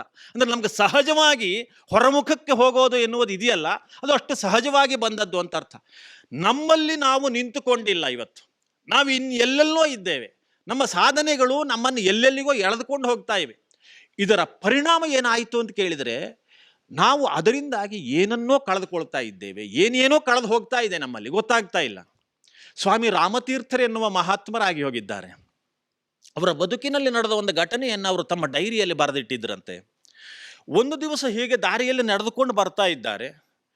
ಆ ದಾರಿಯ ಪಕ್ಕದಲ್ಲಿರುವಂಥ ಒಂದು ದೊಡ್ಡದಾದ ಮನೆಗೆ ಬೆಂಕಿ ಬಿದ್ದು ಬಿಟ್ಟಿದೆ. ಯಾರೋ ಒಂದು ಶ್ರೀಮಂತರ ಮನೆ. ಬೆಂಕಿ ಬಿದ್ದಂತಹ ಮನೆಯಲ್ಲಿ ಬೆಂಕಿಯನ್ನು ಆರಿಸಬೇಕು ಅಂತ ಪ್ರಯತ್ನ ನಡೀತಾ ಇದೆ. ಊರಿನ ಅನೇಕರು ಅದರ ನಡುವೆಯೇ ಮನೆಯೊಳಗೆ ನುಗ್ಗಿ ಒಳಗಿರುವಂತಹ ಅಮೂಲ್ಯವಾದ ಪದಾರ್ಥಗಳು ಅಂತ ಪೆಟ್ಟಿಗೆ ಗಿಟಿಗೆ ಎಲ್ಲ ಇದೆಯಲ್ಲ, ಅದನ್ನೆಲ್ಲ ಹೊರಗೆ ತರ್ತಾ ಇದ್ದಾರೆ. ಮನೆಯ ಯಜಮಾನನಾದಂತಹ ಶ್ರೀಮಂತ ಗೊಳೋ ಅಂತ ಅಳ್ತಾ ಇದ್ದಾನೆ, ಎದೆ ಬಡ್ಕೊಳ್ತಾ ಇದ್ದಾನೆ, ಎಷ್ಟೊಂದು ನಷ್ಟ ಆಗ್ತಾ ಇದೆ ಅಂತ. ಹೊರಗೆ ತಂದಂತಹ ಪೆಟ್ಟಿಗೆಯನ್ನೆಲ್ಲ ಅವರು ತೋರಿಸ್ತಾ ಇದ್ದಾರೆ. ಇದು ಸರಿ, ಯಾವ ಸರಿ, ಇನ್ನೇನಾರು ಇದೆಯಾ, ಮತ್ತೇನೋ ಪೆಟ್ಟಿಗೆ ಇದೆ ಅಂತ ಹೇಳ್ತಾರೆ. ಮತ್ತೆ ಅವರು ನುಗ್ಗುತ್ತಾರೆ. ಬೆಂಕಿಯನ್ನು ಆರಿಸುವ ಪ್ರಯತ್ನವೂ ನಡೀತಾ ಇದೆ. ಹೀಗೆ ತುಂಬ ಹೊತ್ತು ನಡೆದು ಒಳಗಿರುವ ಸಾಮಗ್ರಿಗಳನ್ನೆಲ್ಲ ಹೊರಗೆ ತಂದು ಯಜಮಾನ ಹತ್ರ ಕೇಳಿದ್ರಂತೆ, ಎಲ್ಲ ಒಳಗಿಂದ ಬಂತ ಅಂತ. ಬಂತು ಅಂತ ಸಮಾಧಾನ ಪಟ್ಟುಕೊಂಡು ಕುಳಿತ ತಕ್ಷಣದಲ್ಲಿ ಒಳಗಿಂದ ಆ ಯಜಮಾನನ ಮಗನ ಹೆಣವನ್ನು ಹೊತ್ತುಕೊಂಡು ಹೊರಗೆ ಬಂದ್ರಂತೆ. ರಾಮತೀರ್ಥರ ಆ ಘಟನೆಯನ್ನು ನೋಡ್ತಾ ಇದ್ದವರು ತಿರುಗಿ ಹೋದ್ರು. ಅವರು ಏನು ಪ್ರತಿಕ್ರಿಯೆ ತೋರಿಸಲಿಲ್ಲ, ಪ್ರತಿಸಂವೇದನೆ ವ್ಯಕ್ತಪಡಿಸಲಿಲ್ಲ. ಅವರು ಹೋಗಿ ಡೈರಿಯಲ್ಲಿ ಬರೆದುಕೊಂಡ್ರಂತೆ. ಏನು ಬರೆದ್ರು ಗೊತ್ತಾ? ನಾನಿವತ್ತು ನೋಡಿದ ಘಟನೆ ಇದೆಯಲ್ಲ, ಅದು ನಾನು ಮಾತ್ರ ನೋಡಿದ ಅಥವಾ ನನಗೆ ಮಾತ್ರ ಕಂಡ ಆ ಮನೆಯ ದೃಶ್ಯ ಮಾತ್ರ ಅಲ್ಲ, ಇಡೀ ಮನುಷ್ಯ ಸಮಾಜದ ದೌರ್ಭಾಗ್ಯ. ಅದು ಏನು ದೌರ್ಭಾಗ್ಯ ಅಂತ ಕೇಳಿದ್ರೆ, ಮನುಷ್ಯ ಇವತ್ತು ಪ್ರಯತ್ನಪಟ್ಟು ಸಾಧನೆ ಮಾಡಿ ಹೋರಾಟ ಮಾಡಿ ಏನನ್ನ ಗಳಿಸಿ ಉಳಿಸ್ಕೊಳ್ತಾ ಇದ್ದಾನೆ ಅಂತ ಕೇಳಿದ್ರೆ, ಜಡವಾದ ಒಂದಷ್ಟನ್ನು ಗಳಿಸಿ ಉಳಿಸ್ತಾ ಇದ್ದಾನೆ. ಆದರೆ ಜಡವಾದದ್ದನ್ನು ಗಳಿಸಿ ಉಳಿಸುವಾಗ ಚೇತನವನ್ನು ಕಳೆದುಕೊಳ್ತಾ ಇದ್ದೇನೆ ಎನ್ನುವುದು ಅವನಿಗೆ ಪರಿವಿಯೇ ಇಲ್ಲ ಅಂತ. ಚೈತನ್ಯ ಹೊರಟು ಹೋಗ್ತಾ ಇದೆ ಎನ್ನುವುದರ ಪರಿವಿಯೇ ಇಲ್ಲ ಅಂತ. ಹಾಗಾಗಿ ರಾಮಕೃಷ್ಣಾಶ್ರಮದ ಸ್ವಾಮಿಗಳೊಬ್ಬರು ಸೊಗಸಾದ ಮಾತನ್ನು ಹೇಳ್ತಿದ್ರು. ನಮಗೆ ಎಲ್ಲರೂ ಉಪದೇಶ ಮಾಡುವಂಥದ್ದು ಏನು ಅಂತ ಕೇಳಿದ್ರೆ, ಪ್ರಾಯ ಇದ್ದಾಗ ಚೆನ್ನಾಗಿ ದುಡೀರಿ ಅಂತ, ಗಳಿಸಿಟ್ಕೊಳ್ಳಿ, ಕೊನೆಗೆ ಆರಾಮಿರ್ಲಿಕ್ಕೆ ಆಗ್ತದೆ ಅಂತ. ಕೊನೆಗೆ ಆರಾಮ್ ಇರುವುದೇ ಇಲ್ಲ, ನೀವು ಆರಾಮಿರ್ಲಿಕ್ಕೆ ಆಗ್ತದೆ ಅಂತ ಹೇಗೆ ಹೇಳ್ತೀರಿ? ಆ ಗಳಿಸಬೇಕು ಎನ್ನುವ ತೀವ್ರವಾದಂತಹ ಜೀವನದ ಉದ್ಯೋಗ ಪರ್ವದ ಹೋರಾಟ ಇದೆಯಲ್ಲ, ನಾವು ಶಾಂತಿ ಪರ್ವಕ್ಕೆ ಬರ್ತೇವೆ ಅಂತ ಆ ಉದ್ಯೋಗ ಪರ್ವದಲ್ಲಿ ತಿಳ್ಕೊಂಡಿರ್ತೇವೆ. ಆದರೆ ಆಗ ದೇಹದ ಆರೋಗ್ಯವನ್ನು ಲೆಕ್ಕಿಸದೆ ದುಡಿದ ಪರಿಣಾಮದಿಂದ ಒಂದಷ್ಟು ಹಣ ಸಂಗ್ರಹ ಮಾಡ್ತೇವೆ. ಹಣ ಸಂಗ್ರಹ ಮಾಡುವಷ್ಟು ಹೊತ್ತಿಗೆ ಆರೋಗ್ಯ ಪೂರ್ಣ ಖರ್ಚಾಗ್ತದೆ. ಆಮೇಲೆ ಖರ್ಚಾದ ಆರೋಗ್ಯ ಪುನಃ ಪಡ್ಕೊಳ್ಬೇಕು ಅಂತ ಗಳಿಸಿದ ಹಣ ಖರ್ಚು ಮಾಡ್ಲಿಕ್ಕೆ ಪ್ರಾರಂಭ ಮಾಡ್ತೇವೆ. ಅಂತಿಮವಾಗಿ ನೋಡಿದ್ರೆ ಹಣವೂ ಇಲ್ಲ, ಆರೋಗ್ಯವೂ ಇಲ್ಲ ಅಂತ. ಇದು ಈ ಮನುಷ್ಯನ ಬದುಕಿನ ದುರಂತ ಅಂತ. ಕಾರಣ ಯಾಕೆ? ನಮಗೆ ನಮ್ಮಲ್ಲಿ ನಿಂತುಕೊಳ್ಳಿಕ್ಕೆ, ನಮಗೆ ನಮ್ಮಲ್ಲಿ ಇರಲಿಕ್ಕೆ ಬರ್ತಾ ಇಲ್ಲ. ಇದು ದೌರ್ಭಾಗ್ಯ ಹೌದು, ಸೌಭಾಗ್ಯವೂ ಹೌದು. ಇನ್ನೊಂದು ಮುಖದಲ್ಲಿ ಸಾಧನೆ ಎನ್ನುವುದು ಆಗುವುದು ಆ ಮುಖದಿಂದ ಹೋದಾಗ ಮಾತ್ರ. ಆದರೆ ಯಾವಾಗ ನಮಗೆ ಸ್ವಸ್ಮಿನ್ ತಿಷ್ಠತಿ, ನನ್ನಲ್ಲಿ ನನಗೆ ನಿಂತುಕೊಳ್ಳಿಕ್ಕೆ ಬರೋದಿಲ್ವೋ, ಆಗ ನಾನು ಸ್ವಸ್ಥನಲ್ಲ. ಯಾವುದೋ ಒಂದು ಪೀಡಿಸ್ತಾ ಇದೆ, ಯಾವುದೋ ಒಂದು ವ್ಯಾಧಿ ಇದೆ, ಯಾವುದೋ ಒಂದು ರೋಗ ಇದೆ ಅಂತಲೇ ಅರ್ಥ. ಹಾಗಾಗಿ ಭಾರತೀಯ ಪರಿಭಾಷೆ ಸ್ವಸ್ಥನ ಲಕ್ಷಣವನ್ನು ಹೇಳುವಾಗ ಒಂದು ಅದ್ಭುತವಾದ ಮಾತನ್ನು ಲಕ್ಷಣ ಹೇಳಿತು. ಸಮದೋಷ ಸಮಾಗ್ನಿಶ್ಚ ಸಮಧಾತು ಮಲಕ್ರಿಯ ಪ್ರಸನ್ನ ಆತ್ಮೇಂದ್ರಿಯ ಮನಃ ಸ್ವಸ್ಥ ಇತ್ಯಭಿಧೀಯತೆ. ಯಾರು ಸ್ವಸ್ಥ ಆಗಿದೆ ಅಂತ ಕೇಳಿದರೆ, ಸಮದೋಷ, ಮನುಷ್ಯನ ದೇಹದಲ್ಲಿ ವಾತಪಿತ್ತ ಕಫ ಎನ್ನುವ 3 ದೋಷಗಳಿವೆ. ಅದು ಸಾಮ್ಯದಲ್ಲಿದ್ದಾಗ ಆರೋಗ್ಯ, ವೈಷಮ್ಯದಲ್ಲಿದ್ದಾಗ ರೋಗ. ಆದ್ದರಿಂದ ಇದು ಸಮಸ್ಥಿತಿಯಲ್ಲಿ ಇರಬೇಕು, ಧಾತು ಸಾಮ್ಯ ಇರಬೇಕು, ಮಲಮೂತ್ರಾದಿ ವಿಸರ್ಜನೆಗಳು ಸರಿಯಾಗಿರಬೇಕು, ಮಲಗುವುದು, ಏಳುವುದು, ಆಹಾರ ಸೇವನೆ ಮಾಡುವುದು ಎಲ್ಲ ಸರಿಯಾಗಿರಬೇಕು, ಕ್ರಿಯೆ ಅಲ್ಲವ. ಇಷ್ಟಿದ್ರೆ ಮಾತ್ರ ಸಾಕಾಗೋದಿಲ್ಲ. ಪ್ರಸನ್ನ ಆತ್ಮೇಂದ್ರಿಯ ಮನಃ, ಮನುಷ್ಯನ ಆತ್ಮ, ಅಂತಃಕರಣ, ಇಂದ್ರಿಯ, ಮನಸ್ಸೆಲ್ಲ ಪ್ರಸನ್ನ ಸ್ಥಿತಿಯಲ್ಲಿದ್ದರೆ ಅವನನ್ನು ಸ್ವಸ್ಥ ಅಂತ ಕರೆಯಿರಿ ಅಂತ. ಇದು ಸ್ವಸ್ಥನ ಲಕ್ಷಣ ಅಂತ. ಇದು ಭಾರತೀಯರು ಒಬ್ಬ ಮನುಷ್ಯನನ್ನು ಆಳವಾಗಿ ಅಧ್ಯಯನ ಮಾಡಿ, ನಮ್ಮ ಪಾಲಿಗೆ ಇವತ್ತೇನಾಗಿದೆ ಅಂತ ಕೇಳಿದ್ರೆ, ನಮಗೆ ತಕ್ಷಣದ ಫಲಿತಾಂಶದ ಮೇಲೆ ಇರುವಷ್ಟು ದೃಷ್ಟಿ ಅಂತಿಮವಾದ ಪರಿಣಾಮದ ಮೇಲೆ ಇಲ್ಲ. ನಮಗೆ ತಿಂದ ಆಹಾರ ಏನಾಗ್ತದೆ, ಹೊಟ್ಟೆ ತುಂಬುತ್ತದೆ, ಇದು ತಕ್ಷಣದ ಫಲಿತಾಂಶ. ಅಂತಿಮವಾದ ಪರಿಣಾಮ ಇಷ್ಟು ಮಾತ್ರ ಅಲ್ಲ. ಉಪನಿಷತ್ತಿನಲ್ಲಿ ಹೇಳ್ತಾರೆ, ಅನ್ನಮಶಿತಂ ತ್ರೇಧಾ ವಿಧೀಯತೆ. ತಿಂದ ಅನ್ನ 3 ರೀತಿಯ ಪರಿಣಾಮ ಆಗ್ತದೆ ಅಂತ. ಅದರಲ್ಲಿರುವ ಸ್ಥೂಲ ಭಾಗ ಮಲವಾಗಿ ಹೊರಗೆ ಹೋಗ್ತದೆ, ಮಧ್ಯಮ ಭಾಗ ಮಾಂಸವಾಗಿ ಪರಿವರ್ತನೆ ಆದರೆ, ಯೋ ಅನಿಷ್ಠ ತನ್ ಮನಃ, ಯಾವುದು ಸೂಕ್ಷ್ಮವಾದದ್ದಿದೆಯೋ ಅದು ಮನಸ್ಸಾಗಿ ಪರಿವರ್ತನೆ ಆಗ್ತದೆ ಅಂತ. ನೀರನ್ನು ಕುಡಿದ್ರಿ ಅಂತ ಆದರೆ ಬಾಯಾರಿಕೆ ತೀರಿತು, ಇಷ್ಟು ಮಾತ್ರ ನಮಗೆ ಗೊತ್ತಾಗ್ತದೆ.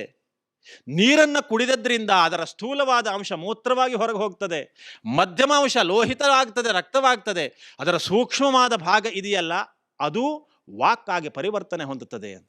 ಹೀಗೆ ಒಂದು ಸಂಗತಿಯನ್ನು ಕೇವಲ ತತ್ಕಾಲದ ಫಲಿತಾಂಶದಿಂದ ಮಾತ್ರ ನೋಡಲಿಲ್ಲ, ಆಳವಾಗಿ ನೋಡಿದರು ಮಹರ್ಷಿಗಳು. ಹಾಗೆಯೇ ಮನುಷ್ಯನನ್ನು, ಮನುಷ್ಯನ ಆರೋಗ್ಯವನ್ನೂ ಕುರಿತು ಆಳವಾದಂತಹ ಚಿಂತನೆ ಮಾಡಿ, ಹೀಗಿದ್ದರೆ ಒಬ್ಬ ಮನುಷ್ಯ ಸ್ವಸ್ಥ ಅಂತ ತೀರ್ಮಾನ ಮಾಡಿಕೊಟ್ಟು, ಅಂತಹ ಸ್ವಾಸ್ಥ್ಯವನ್ನು ಕೆಡಿಸಲಿಕ್ಕೆ ರೋಗಾಹ ತಸ್ಯ ಅಪಹರ್ತಾರ, ಬರುವಂತಹ ರೋಗಗಳಿವೆಯಲ್ಲ ಅವು ಆ ಸ್ವಾಸ್ಥ್ಯವನ್ನು ಕೆಡಿಸುವಂತಹ ಅವಸ್ಥೆ, ಘಟನೆಗಳು ಅಂತ ಅರ್ಥ.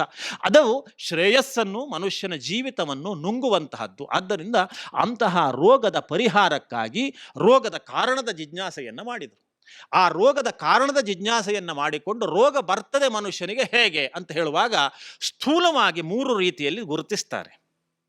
3 ರೀತಿಯಲ್ಲಿ ಗುರುತಿಸುವಾಗ ಹೇಗೆ ಹೇಳಿದರು ಅಂದರೆ, ಕರ್ಮ ಪ್ರಕಾರೇಣ ಕದಾಚಿದೇಕೆ ದೋಷ ಪ್ರಕಾರೇಣ ಭವಂತಿ ಚಾನ್ಯೇ ಕೇಚಿತ್ ತಥಾ ಪ್ರಾಣಿಷು ಕರ್ಮ ದೋಷ ಪ್ರಭಾವಜಾಹ ಕಾಯ ಮನೋವಿಕಾರಾಹ.